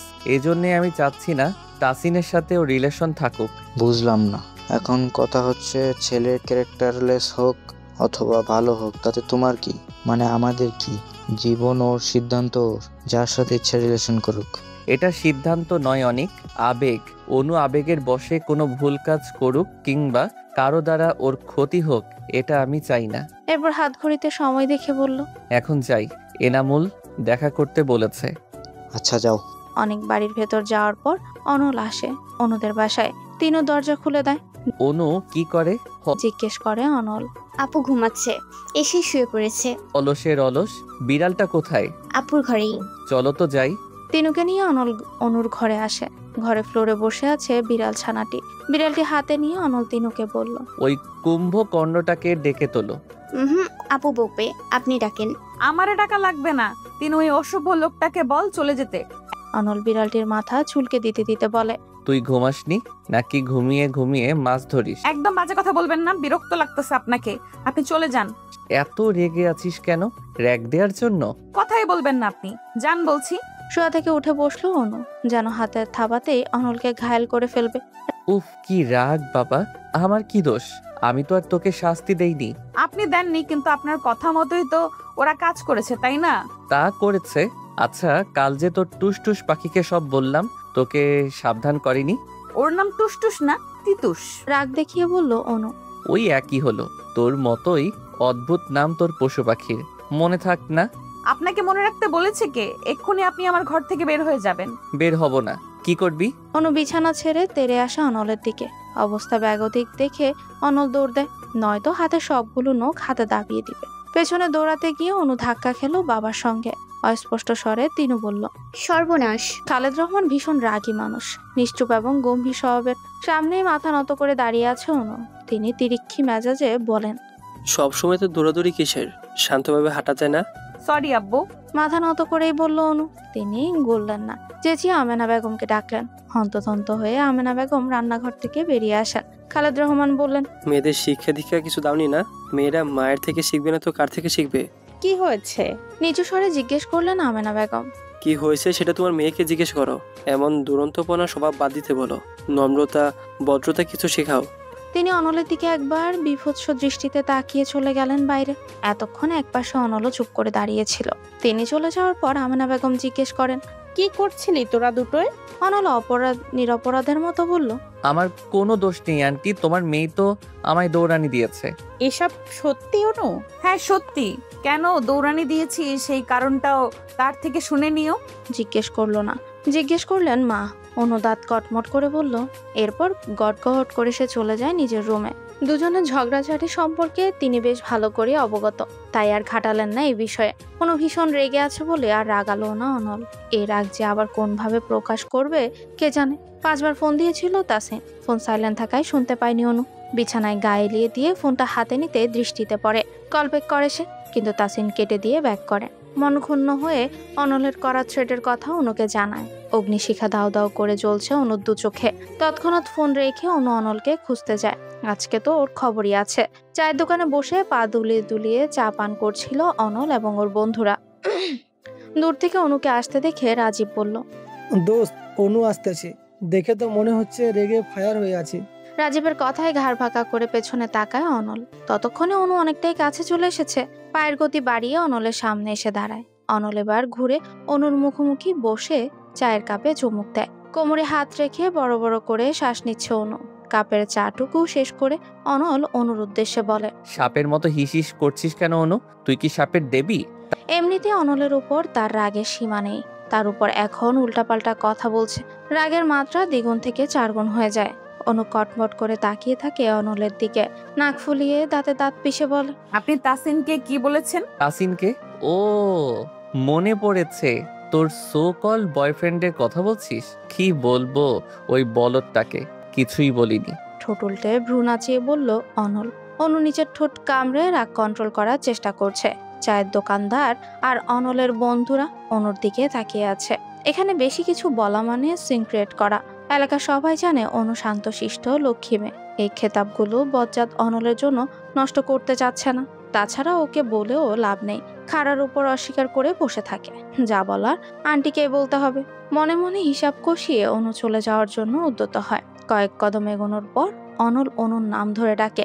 ডাক শুনে পিছু ফিরে অনু অনলের দিকে অগ্নিদৃষ্টি নিক্ষেপ করে। তারপর হনহন করে আবারও হাঁটা শুরু করে। অনল দৌড়ে যায় অনুর কাছে, পাশাপাশি হাঁটতে হাঁটতে বলে, এতদিন ভাবতাম ওই বলদটাকে বলদ বললেও সত্যিকার অর্থে বলদ নয়, কিন্তু আজকে প্রমাণ হলো ওই শালায় শুধু বলদই নয়, একটা রাম ছাগলও। অনু হাঁটার গতি কমিয়ে দিয়ে থেমে যায়, সঙ্গে অনলও থেমে যায়। অনু দাঁত মুখ খিচে বলে, আপনি কিন্তু বেশি রকম বাড়াবাড়ি করছেন। বাড়াবাড়ির কি দেখলি তুই? তোর এই সো কল্ড বলদ বিএফকে যদি আর দেখেছি এই এলাকায়, তাহলে ঠ্যাং ভেঙে রেখে দেব। তারপর একটা ভাঙা থালা হাতে দিয়ে 4 রাস্তার মোড়ে বসিয়ে দেব ভিক্ষা করতে। পাশে তুইও থাকিস, দুজন মিলে ভিক্ষা করবি। আপনি একটা নিকৃষ্ট, অসহ্য, বিরক্তিকর লোক। অনলের দিকে ক্ষিপ্ত হয়ে এগিয়ে গিয়ে বলল অনু। অনল মুচকি হেসে অনুর থেকে পিছিয়ে যায়। নিজের চুলের মাঝে হাত বুলাতে বুলাতে অনুর দিকে কিছুটা ঝুঁকে দাঁড়ায়। চোখ দুটো ছোট ছোট করেই বলে, জানি। দুহাতে ধাক্কা দিয়ে অনলকে সরিয়ে দিয়ে অনু বলে, আপনাকে আর কিছু বলবো না। আমি তো এটাই বুঝি না, আমাকে নিয়ে এত কিসের সমস্যা আপনার? থাকবো না আর এই এলাকায়, মাকে বলে চলে যাব। তাই নাকি? চলে যাবি? আমিও দেখব তুই আন্টিকে কি করে রাজি করাস। রাগে চোখ মুখ গাল লাল হয়ে আছে অনুর। পারছে না শুধু অনলকে পানি ছাড়াই গিলে খেতে। অনল বেশ উপভোগ করছে অনুর এই রিয়াকশন। অনলকে মুচকে মুচকে হাসতে দেখে আরো রাগ বেড়ে যায় অনু। জিদ্দে বলে, অসভ্যের মতো হাসবেন না। কেন রে অনু, তুই পেঁচি মুখী বলে কি আমিও পেঁচা? আমি তো হাসতে পারি। অনু আর কথা না পারিয়ে হাঁটা শুরু করে। অনল শব্দ করে হাসতে হাসতে বলে, রাগলে তোকে লাল টমেটোর মতো লাগে অনু। অনু দাঁড়িয়ে যায়। অনলের দিকে ঘুরে দাঁড়িয়ে শান্ত কণ্ঠে জিজ্ঞেস করে, আপনি কি আমায় ভালোবাসেন অনল ভাই? অনলের হাসি থেমে যায়। চুপ করে তাকিয়ে থাকে অনুর দিকে। উত্তরের জন্য অপেক্ষায় দাঁড়িয়ে রয়েছে অনু। শান্ত শীতল বাতাস দুজনকে ছুঁয়ে দিচ্ছে। হঠাৎই অনল ফিক করে হেসে বলে, তোকে ভালোবাসতে যাব আমি? তোর চাইতে তো রাস্তার কোনো পাগলিকে ভালোবাসাও উত্তম। এবার মনে হচ্ছে রাগে কান দিয়ে ধোয়া বেরোচ্ছে অনুর। চারপাশে অনলকে মারার জন্য কিছু খুঁজছে। এদিকে পেটে হাত চেপে অনল হেসেই চলেছে। ইটের অর্ধেক টুকরো হাতে তুলে নিয়ে অনলের দিকে এগিয়ে আসে অনু। অনল পেছাতে পেছাতে বলে, এটা দিয়ে মারিস না রে অনু, মাথা ফেটে যাবে। আর মাথা ফেটে গেলে রক্ত বের হবে। রক্ত বের হলে আমি মারা যাব। আর আমি মারা গেলে আমার হবু বউ বিধবা হবে। তুই এটা করতে পারিস না অনু। শেষের লাইনটা বলতে বলতে অনু দৌড়ে আসতে শুরু করে। এবার অনলও দৌড় শুরু করে। জিদ্দে ইট ছুঁড়ে মেরে ক্ষান্ত হয় অনু। যদিও অনলের গায়ে লাগেনি, অনু হাঁপিয়ে উঠেছে। ওরুতে দুহাত রেখে ঝুঁকে দাঁড়িয়ে নিঃশ্বাস নিতে নিতে সদিকতে করে। অসভ্য বানরের দল জীবনটা তেজপাতা করে দিচ্ছে। এক সপ্তাহ প্রায় হয়েই গেছে ক্লাস শুরু হওয়ার। প্রথম দিনের পর থেকে কেউ আর কিছু বলেনি ওদের, কিন্তু ওই ছেলেগুলোর সঙ্গে দেখা হলে কেমন যেন আর চোখে তাকিয়ে মিটি মিটি হাসতো। কি লজ্জা, কি লজ্জা। স্টাইল করে আজ শুধু শাল পরে এসেছিল অনু, তাও একটা পাতলা শাল। তবুও যদি গায়ে থাকতো। জেসি আর শোভা ভাগ করে গায়ে দিয়ে বসে আছে। সকালে হালকা রোদ দেখে ভেবেছিল আজ ঠান্ডা তেমন পড়বে না, তাই ওরা জামার উপর পাতলা সোয়েটার পরেছিল। ভার্সিটিতে আসার পর হলো তার উল্টো। একটু দেখার ওদের আলো ঘন কুয়াশার মাঝে তলিয়ে গেল। অনু অনলকে ওদের ক্লাসের সামনে দিয়ে যাওয়ার সময় জানলা দিয়ে ডাক দেয়। তারপর দৌড়ে ক্লাস থেকে বের হয়। কি বলবি তাড়াতাড়ি বল, সময় নেই হাতে, বলল অনল। অনু ঠোঁট বাকি একটু বিড়বিড় কর। তারপর বলল, আপনার জ্যাকেটটা দেন না, ভেতরে তো সোয়েটার পরেছেন। অনল ভ্রু কুচকে বলল, কোন দুঃখে? ভেতরে সোয়েটার পরি বা ল্যাপ কম্বল সাথে করে নিয়ে আসি, তাতে তোর কি? তুই কেন আমার জ্যাকেটের দিকে নজর দিবি? স্টুপিড মেয়ে। দেন না, এমন করেন কেন? খুব শীত করছে। করুক শীত, শীত করাই উচিত। ঢং করে সোয়েটার পরিসনি কেন? এখন থাক, দেখ কেমন লাগে। অনল সত্যি সত্যি জ্যাকেটটা দিল না, চলে গেল। নিষ্ঠুর লোক একটা। অন্যদের ক্লাসের কয়েকটা মেয়ে এবং ছেলে মিলে সাথীর চোখ চেপে ধরে ক্যান্টিনে নিয়ে যাচ্ছে। আজ সাথীর জন্মদিন, তাই ওরা সেলিব্রেট করবে। ওকে একটা চেয়ারের উপর বসিয়ে তারপর চোখ ছাড়ে। সামনে চকলেট কেক দেখে অবাক হয়ে যায় সাথী। সেই সাথে অনেক আনন্দিতও হয়। নতুন বন্ধুরা ওর বার্থডে সেলিব্রেট করবে, এটা ভাবতেও পারেনি। ওই সময় অনলও ক্যান্টিনেই ছিল। ওরা বার্থডে সেলিব্রেট করে চলে যায়। সাথী ওয়াশরুমে গিয়েছিল মুখ ধুতে। ওর মুখে কেক দিয়ে মাখামাখি। ক্যান্টিন থেকে বের হওয়ার সময় কিছু ছেলেদের হাসাহাসি করে বলা কথাগুলো অনলের কানে আসে। শালি এবার বুঝবে রিজেক্ট করার মজা। আমায় রিজেক্ট করে কত বড় সাহস! ওই শোন, সাথী আবার দেখেনি তো? তখনই আরেকটি ছেলে বলে, আরে না, মুন ওর চোখ ধরে নিয়ে আসছিল। ওই সময় আমি চেয়ারে সল ছেড়ে রেখেছিলাম, দেখে নাই। গুড, এবার শুধু সবার সামনে দিয়ে ক্লাসে যাওয়ার পালা। ছেলেগুলোর কথোপকথন শুনে অনলের মাথায় রক্ত উঠে যায়। রিজেক্ট করেছে বলে প্রতিশোধ নিতে হবে। সে সামনে এসে দেখলো তিনজন ছেলেকে, তিনটাকে কষে থাপ্পড় দিল। ছেলেগুলো হকচকিয়ে যায়। অনল শাসিয়ে শাসিয়ে বলে, কলেজে এগুলো করতে আসছিস? প্রপোজ করলেই মেয়েদের রাজি হতে হবে? ততক্ষণে মেয়েটাও ক্যান্টিন থেকে বেরিয়ে আসে। রাগারাগি করতে দেখে এদিকে এগিয়ে আসে, ওদেরকে জিজ্ঞেস করে, কি হয়েছে রে? মাফ চাওয়ার কাছে। ধমক দিয়ে বলল অনল। ছেলেগুলো মাথা নত করে মাফ চাইলো। সাথে কিছুই বুঝতে পারছে না।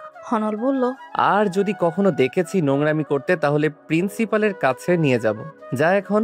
ওরা চলে যাওয়ার পর অনল মেয়েটার উদ্দেশ্যে বলে, মানুষ চিনতে শেখো আগে, তারপর বন্ধুত্ব করবে। নিজের সিটটা গিয়ে আগে দেখে আসো। মানে তুমি যেখানে বসেছিলে সেই চেয়ারে ওরা সস রেখেছিল, ওদের কাউকে রিজেক্ট করেছিলে মেবি, এজন্য রিভেঞ্জ নিয়েছে। সাথে আতকে উঠে পেছনে তাকায়। জামাই দেখতে পায় সসের দাগ, কান্না এসে যায় তার। ভালো মানুষের পেছনেও কত জঘন্য রূপ থাকে। অনল সান্ত্বনা দিয়ে বলে, কেঁদো না, এক্সট্রা কোনো ওড়না থাকলে কোমরে বেঁধে নাও। নেই, আর সোয়েটারের ওপর দিয়ে হিজাব পরা, গেঞ্জি সিস্টেম সোয়েটার হওয়ায় খুলতেও পারবো না, আবার এই অবস্থায় কলেজের ভেতর যেতেও পারবো না। উপায়ন্তর না পেয়ে অনল নিজেই ওর জ্যাকেটটা খুলে সাথীকে দেয়। ওর থেকে ক্লাস আর শাখা জেনে নিয়ে অনলকে দিয়ে সাথীর ব্যাগ আনায়। 3 তলা থেকে সাথী আর অনলকে কথা বলতে দেখছে জেসি আর শুভা। জ্যাকেট দেওয়ার দৃশ্যটা অগোচর হলো না। জেসি ক্ষেপে বলে, অসভ্যটা, তোকে জ্যাকেট দিল না অথচ সাথীকে ঠিকই দিল। কোনো কিছু না বলে নির্জীব হয়ে তাকিয়ে রইল শুধু। হুট করে অনলের চোখেও সেখানে যায়। দ্রুত অনু সেখান থেকে চলে যায়। এমন করার মানে বুঝতে না পেরে অনুর কাছে যাওয়ার জন্য উদ্যত হতেই সাথী বলল, অনেক ধন্যবাদ আপনাকে। ব্যাপার না, একটা রিক্সা করে দেবেন প্লিজ। বিপদের সময় না করতে পারেনি অনল সাথীকে, তাই অনুর কাছে আর যাওয়া হলো না। মেয়েটিকে বলল, আসো। কথা বলতে বলতে ওরা ভার্সিটির বাইরে যায়। কৃতজ্ঞতার দৃষ্টিতে সাথী অনলের দিকে তাকায়। বোধ করি খেয়াল করলে অন্য দৃষ্টিও নজরে আসবে ওই দু চোখে। তিনুকে নিয়ে আইসক্রিম খেতে বেরিয়েছে অনু। শীতের দিনে আইসক্রিম খাওয়া আলাদা রকম মজা আছে, কিন্তু বাবা মা একদম পছন্দ করে না, তাই 2 বোন লুকিয়ে বের হয়েছে। দোকানে যাওয়ার পর দেখা হয় এক পরিচিত ভিক্ষুকের সঙ্গে। অনু তাকে চেনে, বৃদ্ধা মহিলা। এই বয়সে কই আরামায়েশ করে খাবে তা না, ভিক্ষা করতে হচ্ছে। ছেলেরা তাদের বউ নিয়ে আলাদা থাকে। একবার ভিক্ষা করা চালের ব্যাগ নিয়ে তাকে রাস্তা দিয়ে হাঁটতে দেখায়। বিয়ে ঝিমিয়ে ঝিমিয়ে বসে পড়ে সেখানে। অনু কাছে গিয়ে দেখে বৃদ্ধার প্রচন্ড জ্বর শরীরে। সেদিন তার থেকে ঠিকানা নিয়ে বাড়িতে পৌঁছে দিয়েছে রিক্সা করে। বাড়ি না বলে বস্তি বলা যায়। বাড়ি যাওয়ার আগে ডাক্তার দেখিয়ে ওষুধ আর কিছু খাবার কিনে দিয়েছিল। আবেগে বৃদ্ধা চোখের পানি ঝরঝর করে ছেড়ে দেন। সে থেকে বৃদ্ধা প্রায় এলাকায় আসতো। দাদু এগুলো কি করছেন? তিনি পিছু ফিরে অনুকে দেখে খুশি হয়। ভাঙা ভাঙা গলায় বলে, দুধের প্যাকেট নিতে আইছিলাম বইন, কিন্তু আমার কাছে 12 টাকা আছে শুধু। অনুর মায়া হলো তার কথা শুনে। সে নিজে তাকে দুধের প্যাকেট কিনে দিল। তিনি অনুর মাথায় হাত রেখে দোয়া দেন, আল্লাহ তোরে বাঁচাইয়া রাখুক বইন, সারা জীবন ভালো থাক, দোয়া করি। অনু মুচকি হাসে।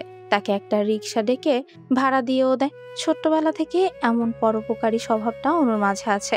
সাধ্যের মধ্যে সবসময় চেষ্টা করে আশেপাশের মানুষদের সাহায্য করতে। আইসক্রিম খেতে খেতে 2 বোন রাস্তা দিয়ে হাঁটছে।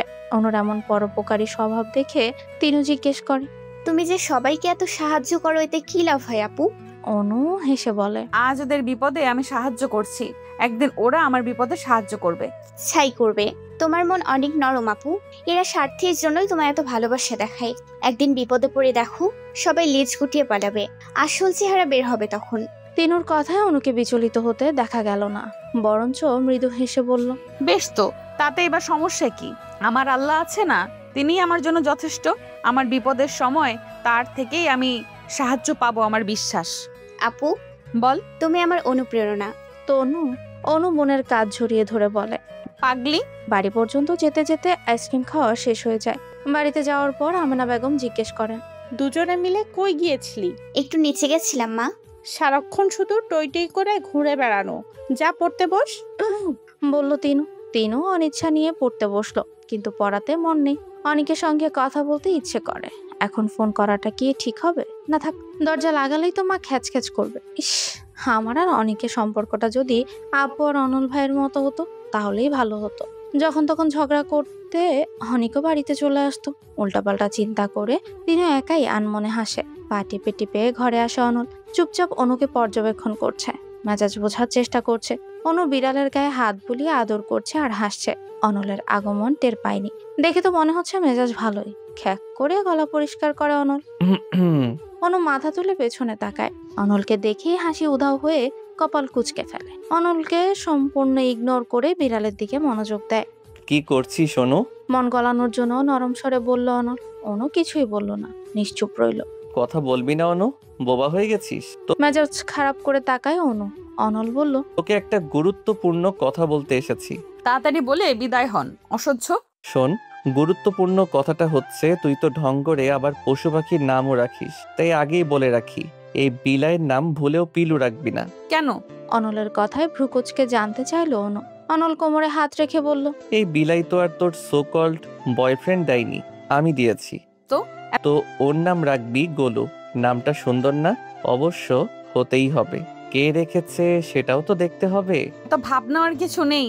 আমার আপনাকে পছন্দ না, আপনার দেওয়া নামও পছন্দ হয়নি। তাইলে আমার বিলাই আমারে দে। হাত বাড়িয়ে দিয়ে বলল অনল। অনু ঝড়ের গতিতে বিড়াল ছানাটি সরিয়ে নিয়ে বলল, হ্যাঁ তার হচ্ছে না, এই বিড়াল এখন আমার। তুই বড্ড চালাক রে অনু। বিড়াল ছানাটি দ্রুত সরাতে গিয়ে বিড়ালের নখের আঁচড় লাগে অনুর হাতে। অনু ব্যথায় কুকিয়ে ওঠে। অনল দ্রুত বিড়ালটি কোলে নিয়ে বলে, আহারে, দেখি দেখি কোথায় লাগলো। হাত ঝাঁকাতে ঝাঁকাতে অনু বলে, এখানে। অনল ধমক দিয়ে বলে, তোকে জিজ্ঞেস করেছি নাকি? আমি তো বিলাইকে জিজ্ঞেস করেছি। আমি কি করে জানবো আপনি মানুষ রেখে প্রাণীকে জিজ্ঞেস করবেন? ইস, কি আমার মহারানী আসছে গো। অনুর মুখের দিকে একটু ঝুঁকে গিয়ে বলে, তুই কি ভেবেছিস তুই ব্যথা পেলে আমার টেনশন হবে? ভুল, আমার আনন্দ লাগে, খুশি হই আমি। তারপর অনুর কপালে টোকা দিয়ে ঘর থেকে চলে আসে অনল। অনু কটমট করে তাকিয়ে থাকে ওর যাওয়ার পথে। বিড়বিড় করে বলে, বজ্জাতের বজ্জাত অনল্যা। অনল চলে গিয়েও আবার ফিরে আসে। দরজার সাথে হেলান দিয়ে দাঁড়িয়ে ডাকে, অনু, আপনি এখনো যাননি? তোর কি মনে হয় তাসিন তোকে সত্যিই ভালোবাসে? অবশ্যই। বেশ, ওকে বিয়ের কথা বলতে বলছিলাম, বলেছিলি? হ্যাঁ, ও বলেছে চাকরি পেলে বাসায় বিয়ের প্রস্তাব পাঠাবে। আচ্ছা চল আমার সাথে। কোথায়? চল তো আগে। অনলের সাথে ঝামেলা করার ইচ্ছে নেই। সে একটা রেস্টুরেন্টে নিয়ে এসেছে, খাইয়ে মন গলানোর চেষ্টা, তা হচ্ছে না। এখানে নিয়ে আসলেন কেন? জিজ্ঞেস করলো অনু। আয় চল। অনল এবার অনুকে দোতলায় নিয়ে গেল। সামনে হাতে তর্জনী দ্বারা একটা টেবিল দেখিয়ে দিল। হাতে ইশারা অনুযায়ী অনু সেখানে তাকায়। তাসিন একটা মেয়ের হাত ধরে বসে আছে, হাসাহাসি করছে। অনুর মুখটা হা হয়ে যায়, রাগে মাথা ফেটে যাচ্ছে। অনলের দিকে তাকাতেই সে বলে, এই হলো তোর সো কল্ড বয়ফ্রেন্ড। ও তোকে বিয়ে করবে মনে হয়? কখনো না, টাইম পাস, সব টাইম পাস। অনু হনহন করে তার টেবিলের উপর থাপ্পড় বসিয়ে দুহাত রেখে তাসিনের দিকে ঝুঁকে দাঁড়ায়। ভূত দেখার মতো চমকে যায় তাসিন। ততলিয়ে ততলিয়ে বলে, না তুমি। অনু তাসিনের গলা টিপে ধরে বলল, শালা তোতলা গাধা বলদ হারামজাদা, আমার সাথে প্রেম করে এখন আবার অন্য মেয়ে নিয়ে রেস্টুরেন্টে আসছিস? তোর কলিজা কত বড়, আজ তোর কলিজা বের করে দেখবো আমি, দাঁড়া। অনু সোজা হয়ে দাঁড়িয়ে এদিক সেদিক খুঁজে টেবিলের উপরে একটা ছোট্ট চাকু পায়। উপস্থিত সকলেই প্রায় হতভম্ব হয়ে তাকিয়ে আছে, এমনকি তাসিনের নতুন গার্লফ্রেন্ডও। অনল দৌড়ে গিয়ে অনুকে আটকায়। খেপা বাগিনীর মতো অনু বলে, ছাড়েন আমায়, আজ এই শালার কলিজা বের করবই আমি। থাম থাম অনু, এমন করিস না। অনেক বুঝিয়ে শুনিয়ে শান্ত করে অনুকে। বড় বড় শ্বাস নিচ্ছে অনু। অনু ঠাটিয়ে এক থাপ্পড় বসায় তাসিনের গালে। কাঁটা চামচ হাতে তুলে নিয়ে একদম তাসিনের মুখের সামনে ধরে বলে, দেখেছিস হাতে কি? নেক্সট টাইম আর যদি আমার সামনে আসিস তাহলে কাঁটা চামচ দিয়ে তোর চোখ আমি উপড়ে ফেলবো। আজ থেকে তোর সাথে আমার ব্রেকআপ। কাঁটা চামচ রেখে একটা টিস্যু নিয়ে বেরিয়ে আসে অনু। তাসিন গালে হাত দিয়ে বসে আছে, থাপ্পড়টা খুব লেগেছে। অনল ওর নতুন গার্লফ্রেন্ডকে বলে, আপু, আপনি কিছু বলবেন না? লুচ্চা ছেঁচড়া, কতগুলো মেয়ের লগের রিলেশন করস তুই? ভাগ্যের শুরুতে সব জানতে পারছিলাম। বিয়াদব, আমারও তোর সাথে ব্রেকআপ। মেয়েটা চলে যাওয়ার পর অনল সেখানে বসে। কাঁটা চামচ টেবিলের উপর ঘোরাতে ঘোরাতে বলে, প্রথমে যদি ভালো কথায় নিজেই অনুর জীবন থেকে সরে যেতে, তাহলে আজ সবার সামনে তোমায় অপমানিত হতে হতো না, আবার নতুন গার্লফ্রেন্ডও হাতছাড়া হতো না। তাসিন নির্বাক। অনল চেয়ার ছেড়ে উঠে দাঁড়িয়ে বলে, এতগুলো গার্লফ্রেন্ড পালতে শুধু চেহারা আর টাকা থাকলেই হবে না, বুদ্ধিও থাকা লাগবে গবে। অনল রেস্টুরেন্টের বাইরে এসে দেখে অনু কাঁদছে আর একটু পরপর টিস্যু দিয়ে নাক মুছছে। এই জন্যই তাহলে টিস্যুটা নিয়ে এসেছিল। অনলকে দেখে অনুর ঠোঁট বাঁকিয়ে কেঁদে বলে, ওই বজ্জাতটা। এটুকু বলে আবার নাক মুছে নিল। তারপর বলা শুরু করলো। কেমনে পারলো? অনুর মাথায় হাত বুলিয়ে দিয়ে অনল বলে, আহারে থাক, কাঁদিস না অনু, চল আজ তোকে ঘুরতে নিয়ে যাব। অনু রাজি হলো। এখন তার মন ফ্রেশ করা দরকার। সারা বিকেলে ঘুরে ফিরে সন্ধ্যার দিকে বাড়ি পৌঁছে দেয়। বাড়ির ভেতর যাওয়ার আগে ঘুরে দাঁড়িয়ে অনু বলে, তাসিনের আসল চেহারা ধরিয়ে দেওয়ার জন্য থ্যাঙ্কস। আর সারা বিকেল আপনার সাথে ঘুরেছি বলে ভাববেন না আপনার উপর আমার কোনো রাগ নেই। রাগ আছে, অনেক রাগ আছে। কেন? আমি আবার কি করলাম? নাটক করবেন না, আপনি অনেক স্বার্থপর একটা লোক। সকালে যে আমি জ্যাকেট চাইলাম তখন তো আমায় দিলেন না, অথচ সাথীকে ঠিকই দিলেন। সিচুয়েশনটা অন্যরকম ছিল অনু, তুই আমায় ভুল বুঝছিস। আমি কোনো ভুল বুঝছি না, আমি স্পষ্ট দেখেছি সাথে কেমন করে যেন আপনাকে দিকে তাকাচ্ছিল। বিশ্বাস না হলে জেসি আর শুভকেও জিজ্ঞাসা করে দেখতে পারেন। অনল হ্যাচকা টানে অনুকে কাছে এনে দেয়ালের সাথে ঠেস দিয়ে দাঁড় করে। অনলের হাত দেয়ালে, অনু ওর দু হাতের মাঝে বন্ধি। বেশ অবাক এবং ভয় পাওয়া এমন কাণ্ডে এত কাছে অনল এর আগে কখনো আসেনি। অনলের উত্তপ্ত নিঃশ্বাস অনুর মুখের উপর পড়ছে। ধীরে ধীরে অনুর নিঃশ্বাসও কেমন যেন ভারী হয়ে আসে। মোহনীয় দৃষ্টিতে অনুর চোখে চোখ রেখে অনল জিজ্ঞেস করে, ভালোবাসিস আমায়? অনলকে ধাক্কা দিয়ে সরিয়ে মুক্ত হয়ে নিল অনু। ভেঙচি কেটে বলল, আসছে ভালোবাসিস আমায়, ঢং যত সব। ঢং? তা নয় তো কি? আচ্ছা যদি ঢংই হয় তাহলে তুই সাথীর প্রতি জেলাস হচ্ছিস কেন? আমি মোটেও জেলাস হইনি। আপনি আমায় জ্যাকেট দেননি অথচ ওকে দিয়েছেন, এই জন্যই আমার রাগ হয়েছিল। নিকুচি করি তোর রাগের। আর আপনার রাগকে আমি নিমকুচি করি। সারা জীবন অনু সিঙ্গেল থাকবে দরকার হলে, তবুও তো আপনাকে ভালোবাসবে না। না না, কখনো না। অনু চলে যায় ভেতরে। অনল হতবিহ্বল হয়ে দাঁড়িয়ে থাকে কিছুক্ষণ। এই মেয়ে সাংঘাতিক লেভেলের হিংস্র, তবে টোপ দিলে গিলবে নির্ঘাত। পরের দিন ভার্সিটিতে যাওয়ার পর একদম অনাকাঙ্ক্ষিতভাবে সাথীর সাথে দেখা হয়ে যায়। পারতপক্ষে বলা যায় সাথী নিজ থেকে পথ রোধ করে দাঁড়িয়েছে, ঠোঁটের কোণে মিষ্টি হাসি। মিষ্টি করে হেসে সাথী জিজ্ঞেস করে, ভালো আছেন? আলহামদুলিল্লাহ ভালো, তুমি? আমিও আলহামদুলিল্লাহ ভালো। অনুকে তখন দেখা গেল জ্যাসি আর শুভার সাথে এদিকে আসছে। আর চোখে ওদের দিকেও তাকাচ্ছে। অনল বেশ মজা পাচ্ছে। সে ঠোঁটে চওড়া হাসি টেনে বলে, কফি খাবে? হ্যাঁ খাওয়া যায়। মাথা দুলিয়ে বলল সাথী। ওদের দুজনের কথোপকথন শুনতে না পেলেও দুজনকে ক্যান্টিনের দিকে যেতে দেখা গেল। অনু নাকমুখ কুচকে ফেলে। শুভা বলে, এদের কাহিনীটা কি রে? আমি কি করে বলবো? অনুর কথায় ক্রোধ। শুভা বলল, রাগ করছিস কেন? আমি তোকে জিজ্ঞেস করলাম নাকি? তুই চুপ করে থাক। কথাই না পারলেই চুপ করে থাক। অনু এবার দাঁত কিরমির করে বলে, জেসি ওকে চুপ করতে বল, নয়তো একটা কেলেঙ্কারি হয়ে যাবে বলে দিলাম। সকাল সকাল এত চটে যাচ্ছিস কেন? শুভা এমন কি বলল? ও এখন তুইও তাহলে শুভার দলে? ভালো, খুব ভালো। রাগ দেখিয়ে হনহন করে অনু ক্লাসে চলে যায়। পিছু পিছু জ্যাসি আর শুভও আসে। কলম কামড়াচ্ছে অনু, আর একটু পরপর দরজার দিকে তাকাচ্ছে। হয়তো সাথীর আসার জন্য অপেক্ষা করছে, কিন্তু সে যে ক্যান্টিনে গিয়ে ঘাপটি মেরে রইলো, এখনো তো আসার কোনো নামই নেই। অদ্ভুত কি রসাল আলাপ দুজনে শুরু করেছে কে জানে। সরি, মৃদু স্বরে বলল শুভা। অনু না তাকিয়ে বলল, আমিও সরি, শুধু শুধু রাগ দেখিয়েছি। বাহ, দুজনে তো মিল হয়েই গেল। চল ক্যান্টিনে যাই, কিছু খেয়ে আসি। প্রস্তাব করলো জেসি। জেসির প্রস্তাবে সবচেয়ে খুশি খুশি অনুই হলো। সঙ্গে সঙ্গে হ্যাঁ বোধক ঘাড় নাড়িয়ে ক্যান্টিনে যাওয়ার জন্য ক্লাস থেকে বের হলো। ওরা ক্যান্টিনে ঢুকেছে। সাথী আর অনল ক্যান্টিন থেকে বের হয়েছে। অনুর মুখোমুখি হয়ে ফিচেল হাসে অনল। দাঁত কেলিয়ে বলে, কিছু খাবি অনু? খেলে খা, বিল আমি দেব। রাগে শরীর জ্বলে পড়ে যাচ্ছে অনলের কথা শুনে। অনু কটমট করে বলে, আমার টাকা আছে, আপনার টাকা আমার লাগবে না। আরে এমন করিস কেন? তুই আমার ছোট বোন, তোকে তো আমি খাওয়াতেই পারি। অনুর মাথা ভনভন করছে। শালা বললোটা কি? অনুর চোখে মুখে রাগ থাকলেও সাথী বেশ খুশি হলো। অনুকে জিজ্ঞেস করলো, তুমি আর অনল আপন ভাই বোন? রাগের চোটে অনুর মুখ থেকে কথাই বেরোচ্ছে না। অন্যদিকে অনল বেশ মজা নিচ্ছে। জেসি তখন কাট কাট গলায় বলে, না সাথী, অনল ভাই আর আম্মু আর অনুর আম্মু বেস্ট ফ্রেন্ড। সেই সূত্রে ওদের পারিবারিক বন্ডিং আছে। অনু যেহেতু অনল ভাইয়ের থেকে বয়সে ছোট, সেহেতু অনু তো তাকে ভাইয়া বলেই সম্বোধন করবে, তাই না? ও, ছোট্ট উত্তর সাথীর। সাথী সৌজন্যমূলক হাসলো। অনু, জেসি এবং শুভা আর কথা না বাড়িয়ে ক্যান্টিনের ভেতর চলে যায়। অনল বিড়বিড় করে বলে, জল জল, আরো জল, দেখবি আর জ্বলবি, লুচির মতো ফুলবি। সূর্যের দেখা আজ প্রায় নেই বললেই চলে। ঘন শুভ্র কুয়াশার আড়ালে আচ্ছাদিত অবস্থায় আছে এখন সূর্য। ল্যাম্পের নিচে অনেকক্ষণ বসে থেকে 1 মিনিটের জন্য বের হলে আবারও শরীর ঠান্ডা হয়ে যায়। তাই প্রয়োজন ব্যতীত আজ কেউ বাইরে যাচ্ছে না। তিনও কলেজ থেকে এসে সেই যে ল্যাবের ভেতর ঢুকেছে আর বের হয়নি। সন্ধ্যায় খালেদ রহমান বাড়ি ফিরেন। সচরাচর বাড়ি ফিরতে তার 10টা বাজে, সেই তুলনায় আজ অনেক আগেই ফিরেছেন। চোখে মুখে গাম্ভীর্যের সঙ্গে রয়েছে অন্য এক খুশির আভাস। আমেনা বেগমের উদ্দেশ্যে বলেন, এক কাপ চা নিয়ে ঘরে আসো তো। আমেনা বেগম চা নিয়ে ঘরে আসে। খালেদ রহমান চায়ের কাপ নিয়ে বললেন, বসো এখানে। আমেনা বেগম বিছানার এক পাশে বসেন। চায়ের কাপে চুমুক দিয়ে খালেদ রহমান বলেন, অনুর জন্য ভালো একটা পাত্র পেয়েছি। দেখতে শুনতে সব দিক দিয়েই ভালো, পরিবারও মাশাআল্লাহ। এত তাড়াতাড়ি অনুর বিয়ে দিতে চাচ্ছ যে? এত তাড়াতাড়ি কোথায় দেখলে? অনু এখন ভার্সিটিতে পড়ে, সেই ছুটি নেই এখন। আর মেয়েদের বেশি বয়স হওয়ার আগেই বিয়ে দেওয়া উচিত। অনুকে একবার বলা উচিত না? হ্যাঁ বলবে। আমার মনে হয় না ছেলেকে কোনো দিক থেকে ওর বা তোমার অপছন্দ হবে। ছেলেকে সেটা জানলে তুমি অবাক হবে। আমি চিনি।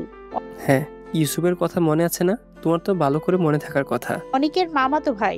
হ্যাঁ, 10-15 দিন হবে সুইজারল্যান্ড থেকে দেশে ফিরেছে, বেড়াতে এসেছে।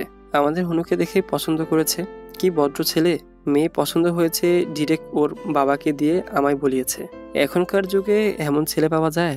আজ এই বিষয়ে আমি ইউসুফের বাবা আর অনলের বাবার কথা বললাম। ইউসুফকে তো আমার ভীষণ পছন্দ হয়েছে। 3 মাস থাকবে, এর মাঝেই বিয়ে করতে চাই। অনুকে নিয়ে সুইজারল্যান্ড সেটেল হবে। বলো এবার, আপত্তি আছে? আমেনা বেগম কি বলবেন বুঝতে পারছেন না। তিনি একটা ঘোরের মাঝে আছেন। ইউসুফ অনলদের বাসায় এসে তার সাথেও দেখা করে গেছে, কিন্তু হাব ভাবে এমন কিছুই তো মনে হয়নি। এমনকি কিছু বলেও নি। তিনি জড়তা রেখে বললেন, অনু আমাদের ছেড়ে এত দূরে থাকবে? মানে বলছিলাম যে। কথাটা শুনে খালেদ রহমান কপালে ভাঁজ টেনে বলে, এটা আবার কি কথা বললে? মানুষ কি বিদেশে থাকছে না? তোমার তো আরো খুশি হওয়ার কথা। কজন মেয়ে এমন ভাগ্য পায়? এমন কথার প্রতি উত্তরে আমেনা বেগম আর কিছুই বলতে পারলেন না। কাপের অবশিষ্ট চাটুকু সম্পূর্ণ শেষ করে খালেদ রহমান বললেন, যাও অনুকে গিয়ে খবরটা দাও। সম্পূর্ণ অনিচ্ছা সত্ত্বেও বসা থেকে উঠলেন আমেনা বেগম। ধীর পায়ে অনুর রুমে এগিয়ে যান। বিছানায় শুয়ে তখন ফেসবুকিং করছিল অনু। শান্ত মুখটা দেখে তার বড্ড মায়া হচ্ছে। যদি সত্যি সত্যি অনুর ইউসুফের সঙ্গে বিয়ে হয়ে যায়, তাহলে এই মুখটা প্রতিদিন কাছ থেকে দেখা হবে না, অনেক দূরে চলে যাবে। কত রাগই না তিনি অনুকে দেখান। সেসব স্মৃতি রয়ে চোখের পাতায় তার ভিজে ওঠে। গোলু ম্যাও ম্যাও করে শব্দ করলে তিনি চোখের পানি মুছে নেন। ফোন রেখে গোলুকে পেটের উপর বসিয়ে অনু বলেন, এমন চিল্লাচ্ছিস কেন বদ? এবারও উত্তরে গোলু ম্যাও ম্যাও করছে। গোলুর দৃষ্টি দরজার দিকে। অনু দরজার দিকে তাকায়। আনমনে আমেনা বেগমকে তাকিয়ে থাকতে দেখে বলে, মা তুমি ওভাবে দরজার সামনে দাঁড়িয়ে আছো কেন? ভেতরে আসো। এই মুহূর্তে তার নিজেকে বড্ড ভারী মনে হচ্ছে। একদম শরীর চলতে চাচ্ছে না। তিনি এগিয়ে গিয়ে অনুর পাশে বসে চুলে হাত বুলিয়ে বলেন, কি ব্যাপার? হঠাৎ এত আদর কেন? অনু মুচকি হেসে বলে। অনুর ভ্রু নাচানি আর দুষ্ট হাসি দেখে হেসে ফেলেন আমেনা বেগম। গালে হাত বুলিয়ে বলেন, তুই কত বড় হয়ে গেছিস রে অনু। ও মা, তো বড় হব না? হবি তো, কিন্তু তাই বলে এত বড় বউ হওয়ার মতো? বুঝলাম না মা, কিসের বউ? কার বউ? আমাদের ছোট্ট অনু চোখের পলকেই বড় হয়ে গেছে, অথচ খেয়ালই হয়নি। এখনো মনে হয় তুই আমার সেই ছোট্ট অনু। ব্রু কিঞ্চিত বাঁকা করে বলল অনু। তিনি বললেন, ইউসুফের কথা মনে আছে? অনল, অনিকের মামাতো ভাই। একটু একটু, অনেক বছর আগে দেখেছিলাম তো। কি হয়েছে? তোকে পছন্দ করেছে ইউসুফ, বিয়ে করতে চায়। এইসব তুমি কি বলছো মা? আমি তখন বিয়ে করব না। তোর আব্বুর কাছে প্রস্তাব পাঠিয়েছে, সে রাজি, তাই তোকে বলতে বলল। কি আজব! আমার বিয়ে, অথচ আমার মতামত নেবে না। অসুবিধা কি? ছেলে তো ভালো। হোক ভালো, আমিও তো খারাপ নই, কিন্তু আমি বিয়ে করব না। তুমি আব্বুকে বলে দাও। আমি কি বলবো? তুই গিয়ে বল। কাউকে বলতে হবে না, এই বিয়ে ভেঙে দেব। আর কিছু না বলে অনু বাড়ি থেকে বের হয় অনলের কাছে যাওয়ার জন্য। এর বিহিত একমাত্র অনলই করতে পারবে। ইউসুফকে জানালে অবশ্যই সে বিয়ে ভেঙে দেবে। অনলদের বাড়ি যাওয়ার পর দরজা খুলে দেন শিমুল বেগম। অনল এবং অনিকের মা তিনি। অনুকে দেখে একগাল হেসে বলেন, অনল ভাই কোথায় আন্টি? ভেতরে যেতে যেতে জিজ্ঞেস করলো অনু।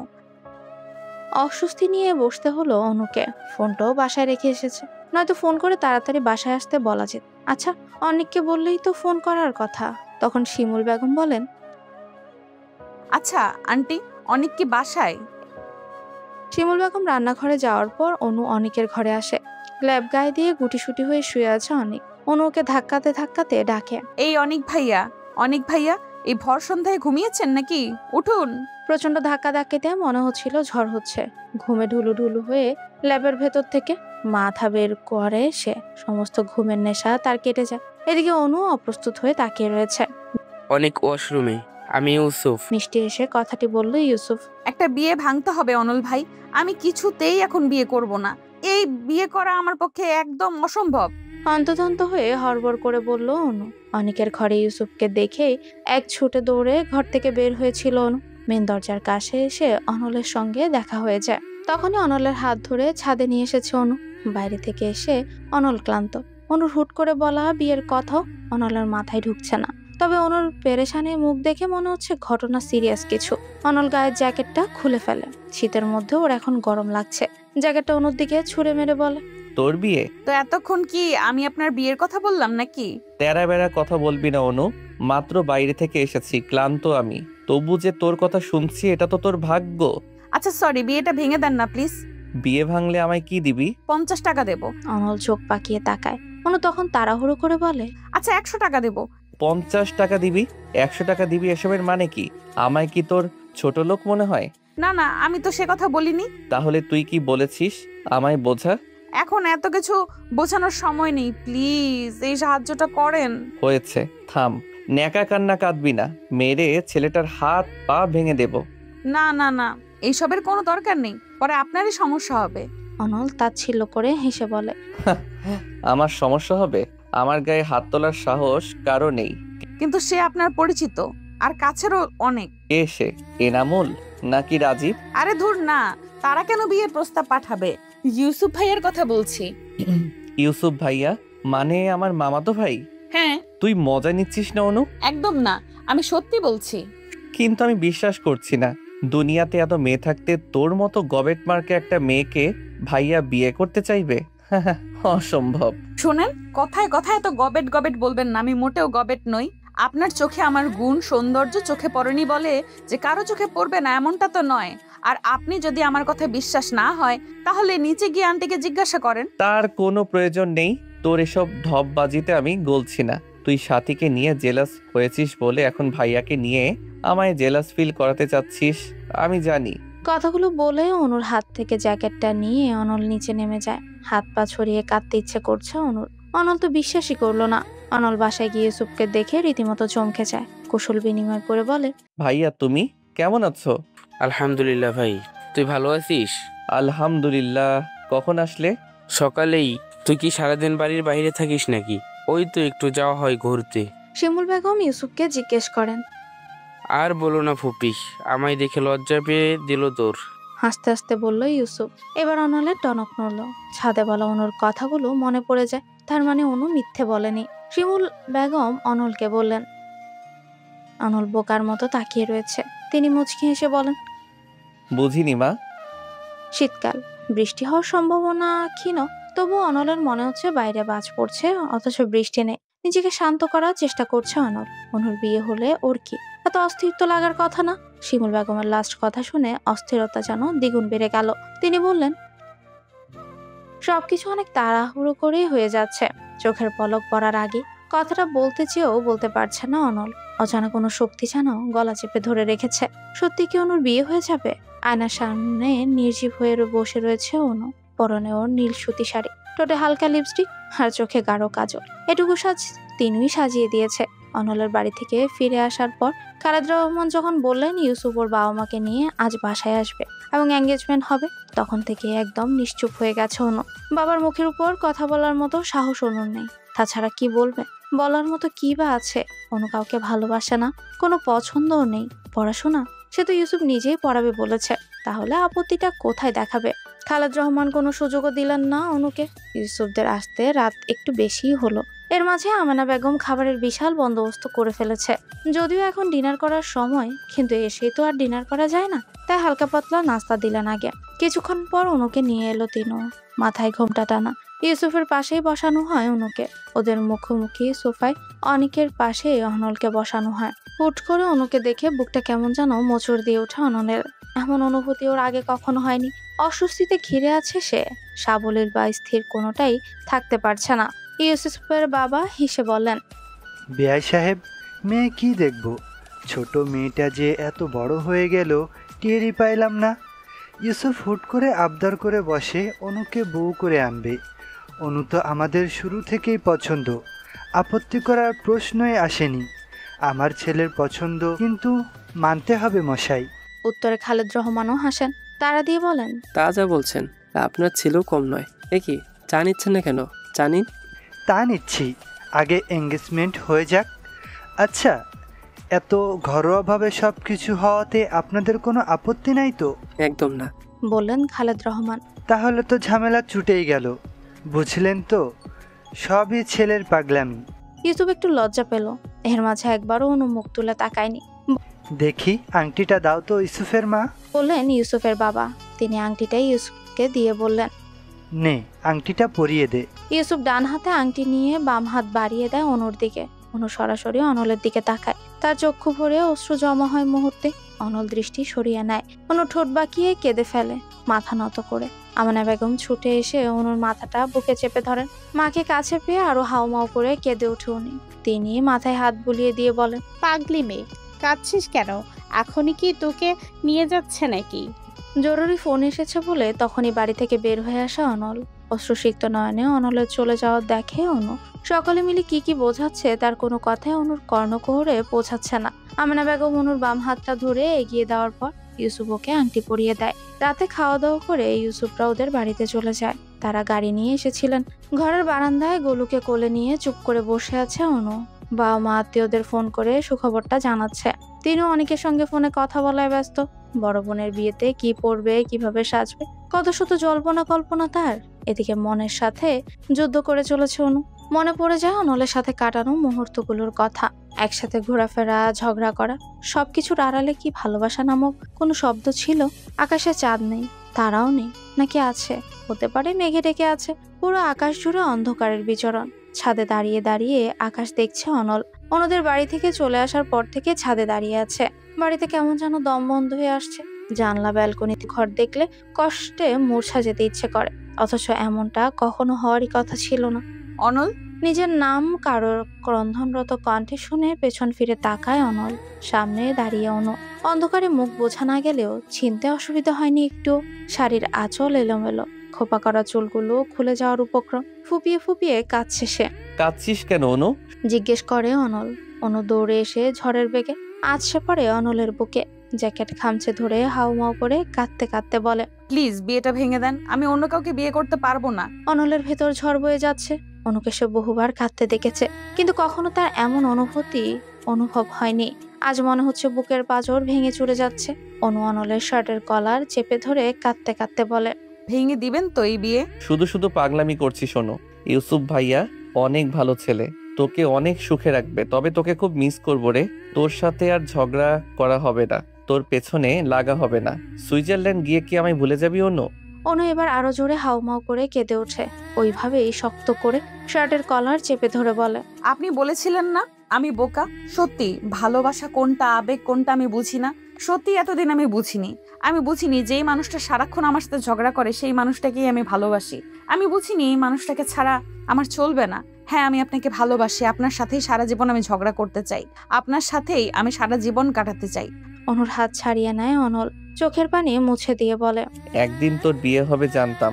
তোর বিয়েতে খুব নাচবো, আনন্দ করব ভেবে রেখেছিলাম, কিন্তু সেই দিনটা যে এত দ্রুত চলে আসবে সেটা ভাবিনি। মিস করব অনু, ভীষণ মিস করব। এরপর জ্যাকেটটা খুলে অনুর গায়ে দিয়ে বলে, শীতের মধ্যে আর এখানে থাকিস না, বাড়ি চলে যা। অনু কান্না বাদ মানে না। অনলকে খামচে ধরে কাঁদতে কাঁদতে বলে, আপনি কি বোঝাতে চাচ্ছেন?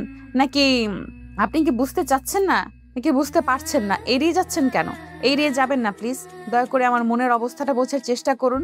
আমার আপনাকে প্রয়োজন, শুধুই আপনাকে। কাঁদতে কাঁদতে হেঁচকে উঠে যায়। আস্তে আস্তে শরীরটাও নিস্তেজ হয়ে আসে। কথাগুলো কেমন জড়িয়ে যাচ্ছে। একসময় সেন্সলেস হয়ে অনলের উপরেই পড়ে যায় অনু। দুহাতে আঁকড়ে ধরে সে অনুকে। বুকের সাথে শক্ত করে চেপে ধরে বলে, সরি। দুফোঁটা অশ্রু গড়িয়ে পড়ে অনলের চোখ থেকে। মাঝরাতে অনুর ঘুম ভাঙলে সে নিজেকে বিছানায় আবিষ্কার করে। বিছানার পাশে মোবাইল হাতড়েও মোবাইল পেল না। উঠে দাঁড়াতে অলসতা লাগছে। শরীরে মনে হচ্ছে শক্তিই নেই। কিছুক্ষণ ঝিম মেরে বিছানাতে বসে থাকে। খোলা চুলগুলো হাত কোপা করে বিছানা থেকে নামে। লাইট জ্বালিয়ে দেখে গোলু ফ্লোরে এক কোণায় গুটিসুটি হয়ে শুয়ে আছে। এই ঠান্ডার মধ্যে বেচারাকে কষ্ট দিচ্ছে ভেবে অনুর নিজেরই খারাপ লাগছে।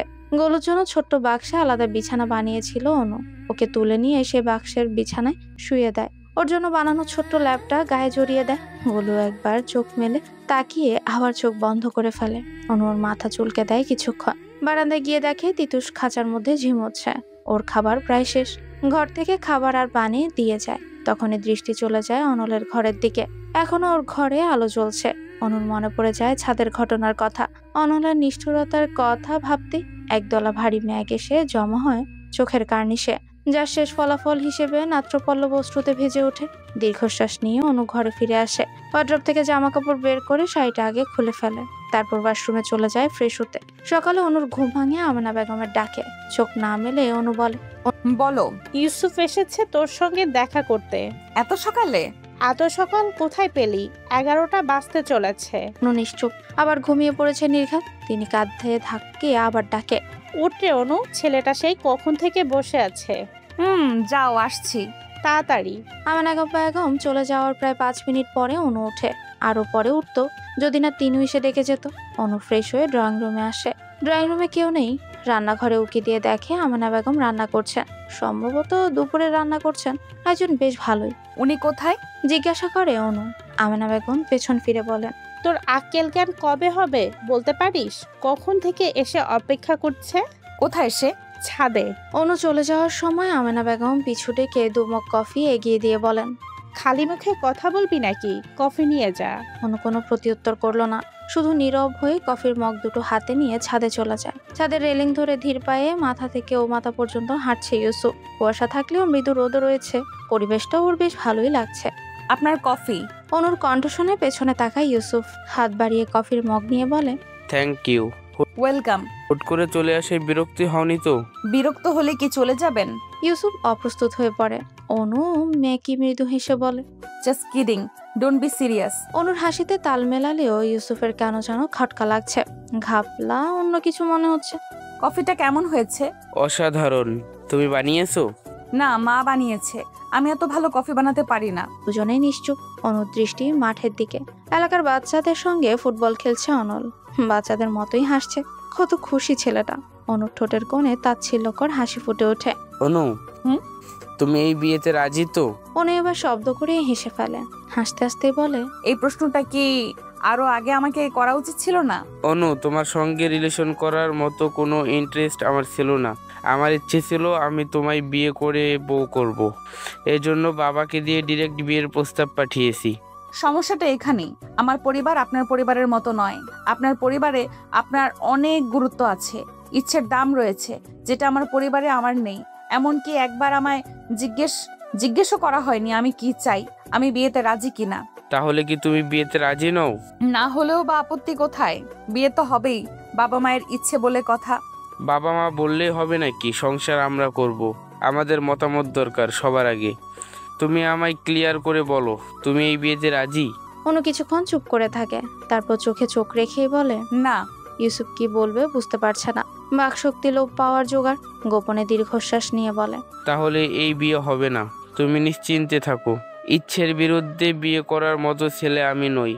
আমি বাড়িতে গিয়ে বাবাকে বলবো। যাচ্ছি এখন। দুপুরের খাবারটা খেয়ে যান, মা আপনার জন্য রান্না করেছে। অন্য একদিন খাবো অনু, আজ আসি। ইউসুফ সরাসরি নিজেদের বাড়ি চলে যায়। যাওয়ার আগে আমেনা বেগমের সঙ্গেও দেখা করে যায়নি। তাহলে এভাবে না খেয়ে কখনোই আসতে দিত না। অন্যদিকে অনুর এমন চটপটে স্বীকারোক্তি ওকে পীড়া দিচ্ছে। ভুলটা নিজেরই মনে হচ্ছে। সে যদি নিজেই একবার অনুকে জিজ্ঞেস করতো। ইউসুফ চলে যাওয়ার পরও অনু কিছুক্ষণ ছাদে পায়চারি করে। লুকিয়ে লুকিয়ে অনলকেও দেখে। অনলের দৃষ্টি যে ছাদের দিকে নেই তা কিন্তু নয়। ও নিজেও খেলার ছলে একটু পরপর ছাদের দিকেই তাকাচ্ছে। ইউসুফের সঙ্গে অনুকে দেখে কষ্ট হলেও সরে যেতে পারছিল না। অনু রাতে ঘুমিয়েছিল কিনা তার জানা নেই, কিন্তু তার চোখের পাতায় ঘুম সারা রাতে একবারও আসেনি। অনু ইউসুফের বউ হবে এটা ভাবতেই বুকটা মোচড় দিয়ে ওঠে। অজানা অদৃশ্য কষ্টরা জেগে ধরে। অনু ভালোবাসাটা আগে ফিল করতে পারেনি, হয়তো অনলও নয়। তবে এখন যে অনুভূতি হচ্ছে তার নাম কি? ভালোবাসা। অনু ছাদ থেকে নেমে আসে। ভার্সিটিতে আজ তো যাওয়াই হলো না, তবে একটু হেঁটে আসা যায়। সেও কাউকে কিছু না বলে একাই হাঁটতে বের হয়। মাঠের পাশ দিয়ে যাওয়ার সময় অনল দৌড়ে আসে। হাঁপাচ্ছে সে। অনু কিছু বলছে না, চুপচাপ হেঁটে চলেছে শুধু। কেমন আছিস অনু? অনু নিরুত্তর।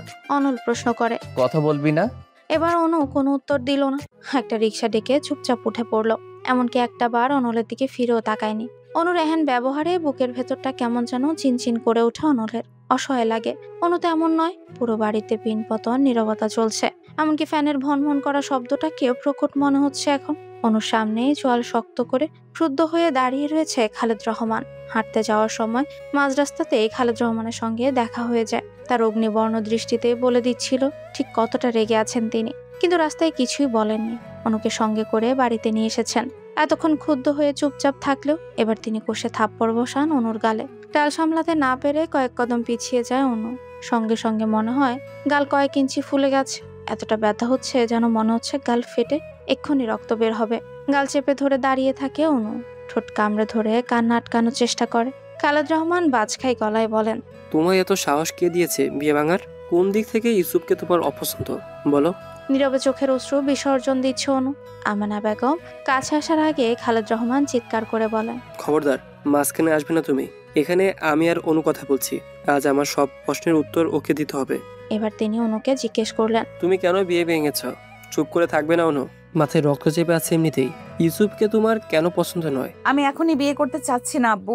সবাইকে ছেড়ে এত দূরে আমি থাকতেও পারবো না। ফুপিয়ে ফুপিয়ে বলল অনু। অনলের কথা বলতে কেউ বলতে পারলো না। যেখানে অনল অনুকে ভালোই বাসে না, সেখানে বাবার সামনে এই কথা বলার বৃথা মানেই হয় না কোনো। রাগে গিজগিজ করছেন খালেদ রহমান। চোয়াল শক্ত করে বললেন, বড় হয়ে সাহস বেড়ে গেছে? নিজের ভালো বুঝতে শিখেছো? করো নিজের ভালো। তোমার কোনো ব্যাপারে আমি আর নেই। কথা শেষ করে নিজের ঘরে গিয়ে ধীরেম করে দরজা বন্ধ করে দেয় খালেদ রহমান। অনু আর এক সেকেন্ডও দাঁড়িয়ে না থেকে বাড়ি থেকে বেরিয়ে আসে। তিনিও আমেনা বেগম অনেকবার ডাকলেও পিছু ফিরে দাঁড়ায়নি। অনেক আমি কেন জানি অনুর বিয়ে নিয়ে খুশি হতে পারছি না, বলল অনল। অনেক কম্পিউটারে গেমস খেলছিল। অনলের এই কথা শুনে সচকিত হয়ে তাকিয়ে বলে, কেন? এই কেনর উত্তরই তো আমার কাছে নেই। তুমি কি অনুকে ভালোবাসো? কাল রাতে অনু ছাদে এসেছিল।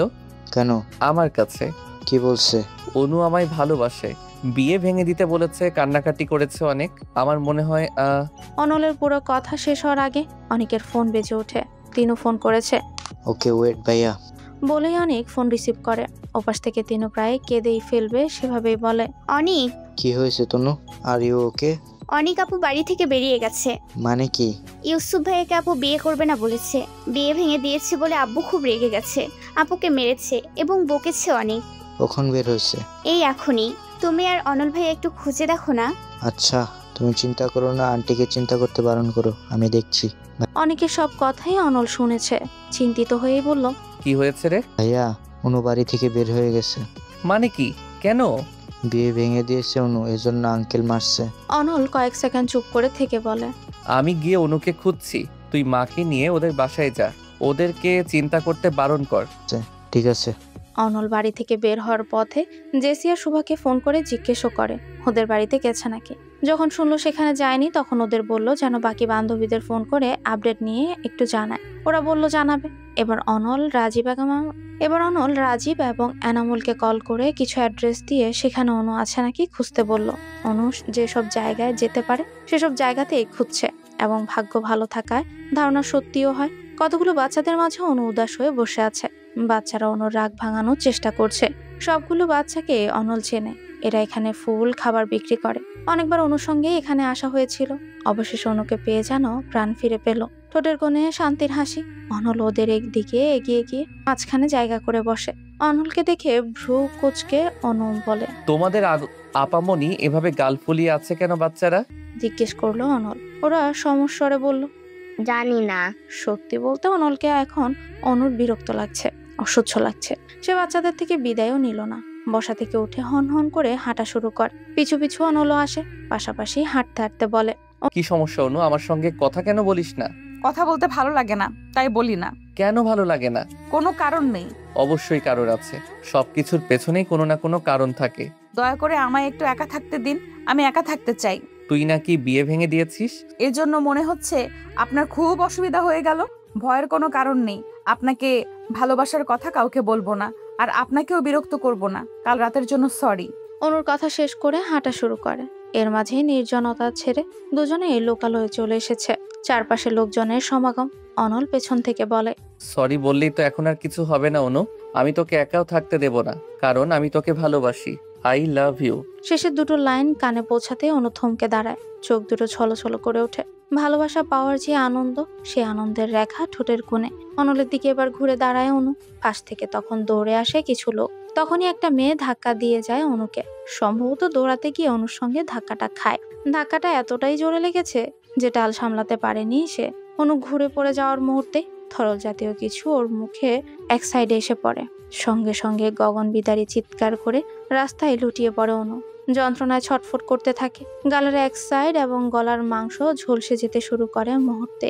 পুরো ঘটনা এত দ্রুতই ঘটলো যে অনল বুঝে উঠতে পারলো না ঠিক কি হলো।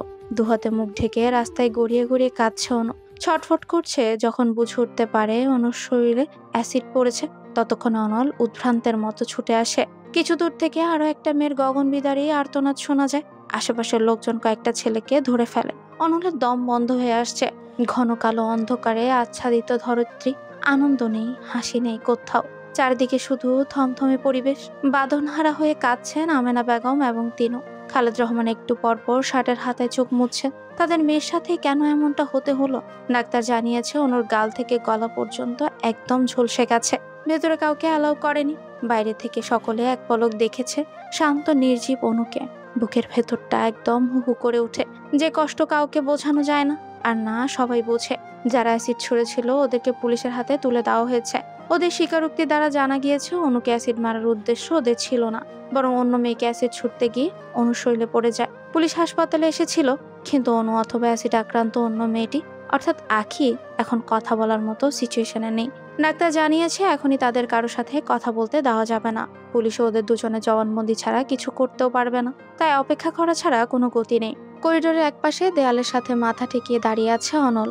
বারবার চোখের সামনে অনুর ছটফট করা তখনকার সেই দৃশ্যটা ভেসে উঠছে। কত কষ্ট ওকে পোহাতে হয়েছে। কি হবে সামনে? অনু এসব সহ্য করতে পারবে তো? ডাক্তার এসে জানায় ওরা এখন স্বাভাবিক, সুস্থ। সবার আগে কথা বলার জন্য পুলিশই যায়। যদিও তারা উপস্থিত অনল এবং আরো কয়েকজন জিজ্ঞাসাবাদকে উক্ত ঘটনাটা শুনেছিল, তবুও একই প্রশ্ন তারা অনু এবং আখিকেও করে। পুরো ঘটনা অনুর বলার প্রয়োজন হয়নি, শুধু এটাই জানিয়েছে সে তাদের কাউকে চেনে না। হুট করে কি থেকে কি হয়ে গেল তা বুঝতেও পারেনি। আখির জবানবন্দি এমন ছিল। এসিড নিক্ষেপকারী একজন, যার নাম পলাশ। পলাশ আমায় প্রেম প্রস্তাব দিয়েছিল কলেজে যাওয়ার সময়। সে ভালো ছেলে নয়, আমি না করে দিয়েছিলাম। এরপর থেকে সে প্রায় আমায় বিরক্ত করত, রাস্তাঘাটে উত্ত্যক্ত করত। তারপরও যখন আমি রাজি হইনি তখনও হুমকি দিয়ে বলে, তোর এই সুন্দর চেহারা নিয়ে এত বড় না, তোর এই চেহারাই আমি নষ্ট করে দেব। সরাসরি ভয় না পেলেও মনে মনে আমি ঠিকই ভয় পেয়েছিলাম। কিছুদিন কলেজেও যাইনি। এরপর যখন আবার কলেজে যাওয়া শুরু করলাম তখন আর পলাশ আমায় বিরক্ত করতো না। আমি ভেবে নিয়েছিলাম হয়তো আমাকে ভয় দেখানোর জন্যই বলেছিল, কিন্তু ভুল ছিলাম আমি। সেদিন কোচিং করে ফেরার পথে, এটুকু বলেই কান্নায় ভেঙে পড়ে আখি। নিজেকে সামলে নিয়ে বলে, সেদিন কোচিং থেকে ফেরার পথে পলাশ ও ওর সঙ্গীরা আমার দিকে এগিয়ে আসে, অদ্ভুতভাবে হাসে। আমি ভয় পেয়ে দৌড়ানো শুরু করি। দৌড়াতে দৌড়াতে অন্য একটি মেয়ের সঙ্গে ধাক্কা খাই। আমার জন্য ওই মেয়েটাকেও এসিডের শিকার হতে হয়। এবার আখির কান্নার ধমক আরো বেড়ে যায়।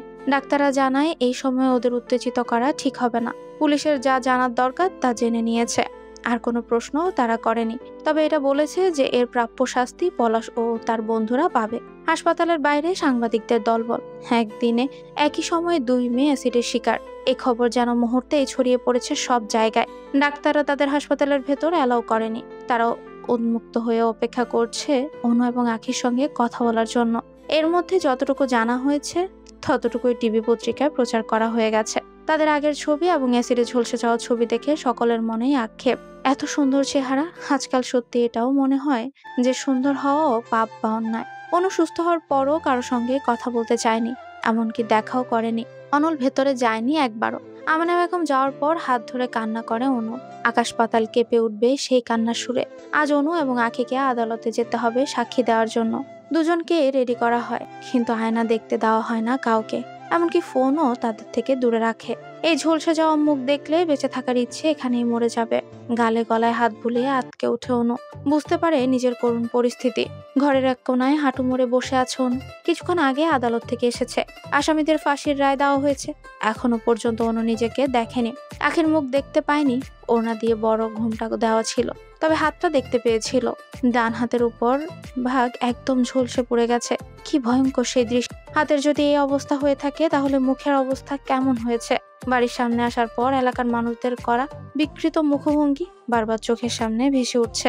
তাদের চোখে ভয় স্পষ্ট ছিল। তারা কি অনেকে ভয় পাচ্ছে? ঘর থেকে সকল প্রকার আয়না জাতীয় সরঞ্জাম সরিয়ে ফেলা হয়েছে। সে নিজেই তার মুখ দেখার জন্য উদ্গ্রীব হয়ে রয়েছে। কেমন দেখাচ্ছে তাকে! খুবই ভয়ঙ্কর, খুব। ঠোঁট ভেঙে কান্না চলে আসে। ফ্লোরে গুটি গুটি পায়ে গুলু ঘুরে বেড়াচ্ছে। তিতুস ওর কোলের কাছে এসে বসে আছে। খুব গভীর মনোযোগ দিয়ে তাকালে মনে হবে তিতুসও বোধ হয় কাঁদছে, তবে সে অন্যান্যদের মতো ভয় পাচ্ছে না। আমেনা বেগম প্লেটে করে খাবার নিয়ে আসেন। তিনুর হাতে পানির গ্লাস। কাঁদতে কাঁদতে ওদের চোখ মুখ ফুলে গেছে। নিজেকে কোনো রকম ভাবেই সামলে রাখতে পারছেন না আমেনা বেগম। অনুর মুখের দিকে তাকালে বুক ভেঙে কান্না আসে। চোখ নামিয়ে ভাত মেখে মুখের সামনে ধরে। অনু বিষাদিত সুরে বলে, তুমি ওকে আমার দিকে তাকাতে ভয় পাচ্ছ মা? তিনি মেয়ের দিকে তাকিয়ে অশ্রু ত্যাগ করেন। অনুর মাথাটা বুকে চেপে ধরে বলেন, না মা না, আমি কেন ভয় পাবো? তুই আমার মেয়ে, আমার কলিজা। তুই আগে যেমন ছিলি এখন তেমনই আছিস। আমার অনু সবসময় সুন্দর। না মা, আমি আগের মতো নেই। আমি নেই আগের মতো। মানুষ এখন ভয় পায় আমায় দেখলে। কাঁদতে কাঁদতে কথাগুলো বলে খাবারের প্লেট দূরে ছুঁড়ে মারে। ফ্লোর জুড়ে ছিটিয়ে পড়ে ভাতের দানা। শব্দ শুনে ভয় পেয়ে গোলু খাটের কোনায় লুকিয়ে পড়ে। আর তিতুস উড়ে চলে যায় অন্যত্র। অনুকে সামলানো মুশকিল হয়ে পড়ছে।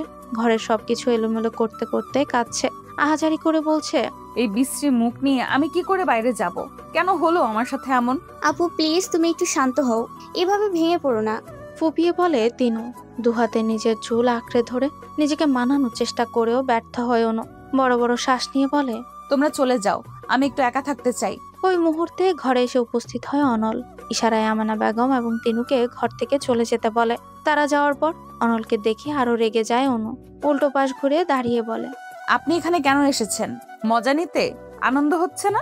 অনল নিশ্চুপ। অনু বলল, আপনি চলে যান, কারো দয়া মায়া আমার লাগবে না। দূর থেকেই পরিহাস করেন। অনল এগিয়ে এসে অনুর হাত ধরে সামনে ঘুরিয়ে দাঁড় করায়। দুহাতে মুখ ঢেকে কেঁদে ফেলে অনু। কাঁদতে কাঁদতেই বলে, চলে যান প্লিজ, চলে যান আপনি। ওইভাবেই অনুকে জড়িয়ে ধরে অনল। সে কথা বলতে পারছে না, অনুকে বুঝতে দিতে চাচ্ছে না তার ক্রন্দনরত কণ্ঠস্বর। সে জানে না কিভাবে অনুকে স্বাভাবিক করবে, কিভাবে সামলাবে। শুধু জানে অনুকে তারই সামলাতে হবে। কিছুক্ষণ নীরবে কেঁদে অনলকে ধাক্কা দিয়ে দূরে সরিয়ে দিয়ে নিজেও পিছিয়ে যায় অনু। চিৎকার করে বলে, আপনি চলে যাচ্ছেন না কেন? চলে যান আপনি। অনু পাগলামি করিস না, এটা একটা অ্যাক্সিডেন্ট ছিল। তোর তো এখানে কোনো দোষ নেই, কেন এমন করছিস? কারণ দোষ না করেও আমাকে শাস্তি পেতে হচ্ছে। মানুষ ভয় পায় আমায় দেখলে। অনল চুপচাপ দাঁড়িয়ে থাকে। আহাজারি করে কাঁদতে কাঁদতে পা ছড়িয়ে ফ্লোরে বসে পড়ে অনু। নিজের মাথায় চুল নিজেরই টেনে ছিঁড়ে ফেলতে ইচ্ছে করছে। অনল ঘর থেকে বেরিয়ে আবারও কয়েক সেকেন্ডের মধ্যে ফিরে আসে। অনুর সামনে হাঁটু গেড়ে বসে একটা খরগোশের বাচ্চা অনুর কোলের উপর রাখে। অশ্রুসিক্ত নয়নে সে অনলের দিকে তাকায়। অনলের চোখের পানি চিকচিক করছে। এটাও বোঝা যাচ্ছে সে এখনো কাঁদতে চাচ্ছে না। অনুর গালে আলতো করে হাত রেখে অনল বলে, তোর পিলু, ওকে আমি ঘরে লুকিয়ে রেখেছিলাম, কুকুর নেয়নি। ইচ্ছে ছিল যেদিন তোকে বিয়ে করব সেদিন ফিরিয়ে দেব। বিয়ে হওয়ার আগেই ফিরিয়ে দিলাম, তবে বিয়ে হবে আজ। আপনি কি পাগল হয়ে গেছেন? কি সব আবল তাবল বকছেন? ভালোবাসি, তোকেই বিয়ে করব। অসম্ভব।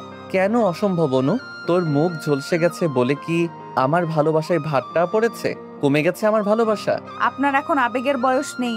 কোনো আবেগের টানে আপনি এখন সিদ্ধান্ত নিয়েছেন আমি জানি না। বাড়ি চলে যান। অনল এবার অনুর দুগালে হাত রেখে চোখে চোখ রেখে বলে, আল্লাহর কসম, তোকে বিয়ে করার সিদ্ধান্ত আমি আবেগের বশে নেইনি। আমি তোকে ভালোবাসি। আমার পরিবারের সবাই রাজি। আজই তোর বাবার সাথে কথা হবে। অনলের বুকে মাথা রেখে ফুপিয়ে ফুপিয়ে কেঁদে অনু বলে, কেন এমন করছেন আপনি? কেন ভালোবাসেন? অনল কিছুই বলল না, শুধু নীরবে অশ্রু বিসর্জন দিয়ে বাহুবন্ধনে শক্ত করে আবদ্ধ করে রাখলো অনুকে। খালেদ রহমান বাড়িতে ছিলেন না, একটু আগে এসেছেন। চোখে মুখে চিন্তার আভাস, চোখ মুখ ফোলা। চা দেবো? জিজ্ঞেস করেন আমেনা বেগম। দাও। চা বানানোই ছিল। গরম করে কাপে ঢেলে সেন্টার টেবিলের উপর রাখেন। পাশের সোফায় বসে জিজ্ঞেস করে, কোথায় গিয়েছিলে? বাড়ি বিক্রি ব্যাপারে কথা বলতে। মানে? বাড়িটা বিক্রি করে দেব আমেনা, মেয়ের চিকিৎসা করাবো, দেশের বাইরে পাঠাবো সার্জারি করার জন্য। কেউ আমার মেয়েকে কুৎসিত বলুক, বৃষ্টি বলুক, এটা আমি চাই না, সহ্য করতে পারবো না আমি। কথার উত্তর দিতে পারলেন না আমেনা বেগম। খান্না ছাড়া তিনি আর কি বা করতে পারবেন। তবে রাগী মানুষটার আড়ালেও যে অফুরন্ত ভালোবাসা রয়েছে সেটা তিনি আজ বুঝতে পারলেন। খালেদ রহমানের ব্যাপারে তার একটা ভ্রান্ত ধারণা ছিল, যা আজ তাসের ঘরের মতো ভেঙে গেছে। মানুষটার ভেতরেও অনেক ভালোবাসা রয়েছে, যার আগের আড়ালে খুঁজে বের করা মুশকিল। অনলের বাবা মা এসে বিয়ের কথা বলেছেন। কিছুক্ষণ নীরব থেকে ভাবুক হয়ে খালেদ রহমান বলেছিলেন, অনলকে আমার অপছন্দ নয়, ওরা দুজন দুজনকে ভালোবাসে, বিয়ে করতে চায়, এতেও আমার কোনো সমস্যা নেই, কিন্তু আগে অনু পুরোপুরি ঠিক হবে, তারপর বিয়ে। কেউ যেন আমার মেয়ের দিকে আঙ্গুল তুলে এটা বলতে না পারে যে অনল দয়া দেখিয়ে ওকে বিয়ে করেছে। সকলে অভিভূত হয়েছিল ওনার কথা শুনে। দরজার আড়ালে দাঁড়িয়ে বারবার ওনায় চোখ মুছছিল অনু। সে তার বাবার সাথে কত খারাপ ব্যবহার করেছিল, অথচ বাবা কত ভালোবাসে। খালেদ রহমানের সিদ্ধান্তে সবাই রাজি হয়েছে।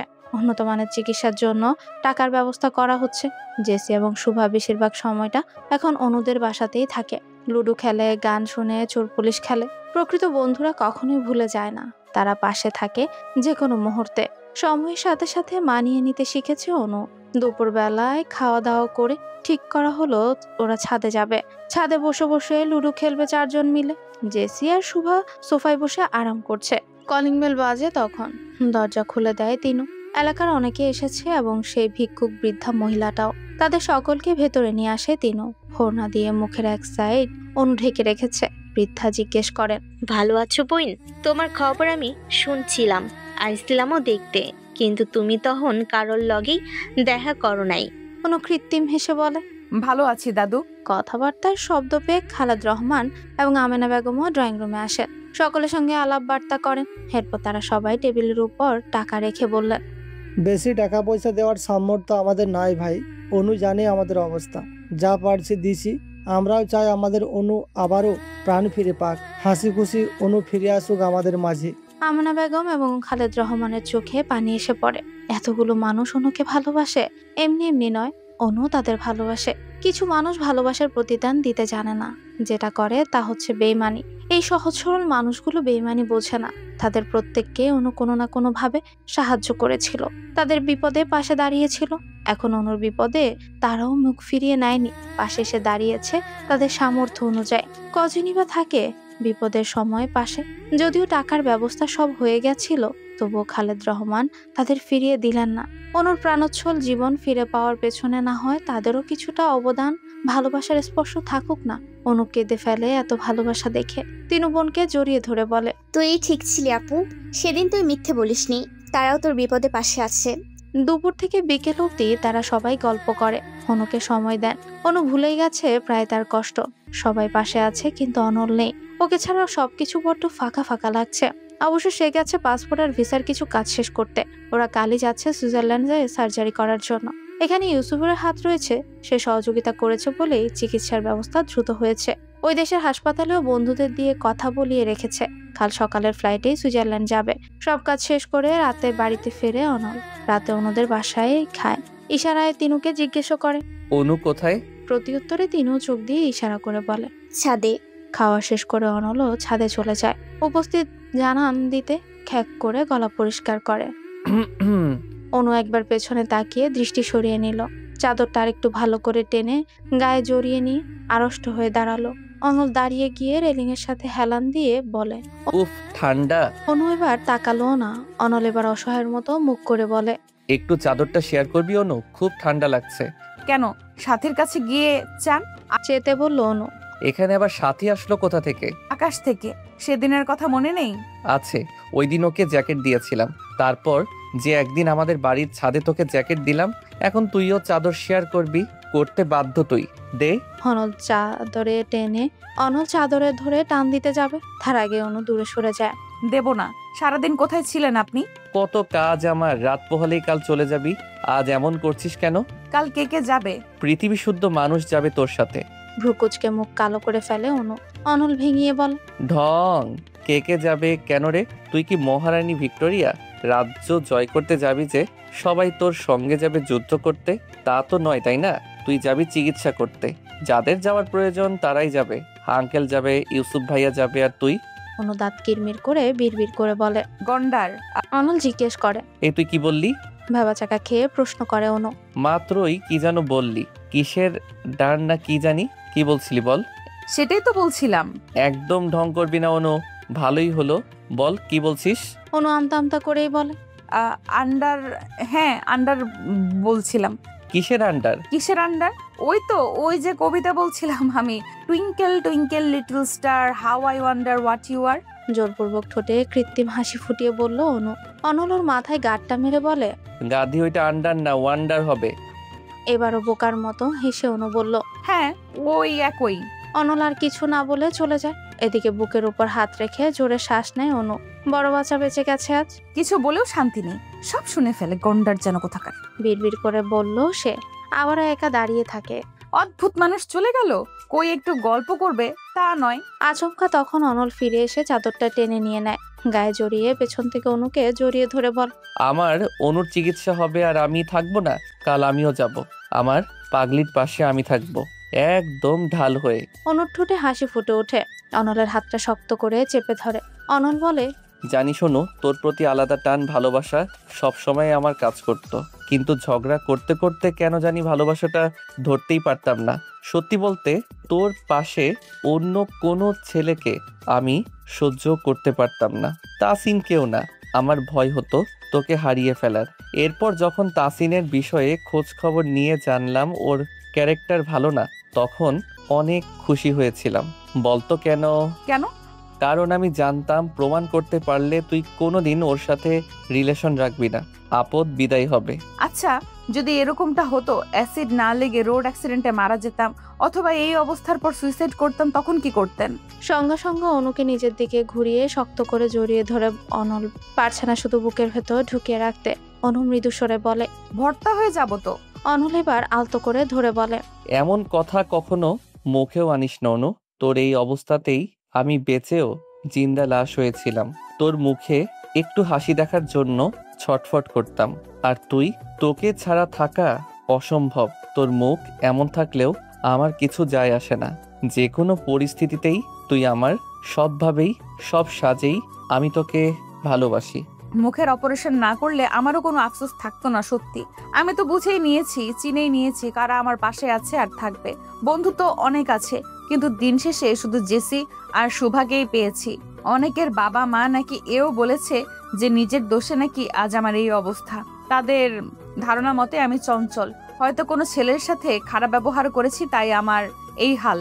তাদের মেয়ে আমার সাথে মিশলে যদি ওদেরও ক্ষতি হয়। কি অদ্ভুত মানুষের চিন্তা ভাবনা, তাই না? অথচ জেসি, শুভা সব বাধা উপেক্ষা করে বন্ধুত্বের হাত বাড়িয়ে রেখেছে। যেসব মানুষের আমি সাহায্য করতাম তারাও আমার বিপদে আমার পাশে আছে।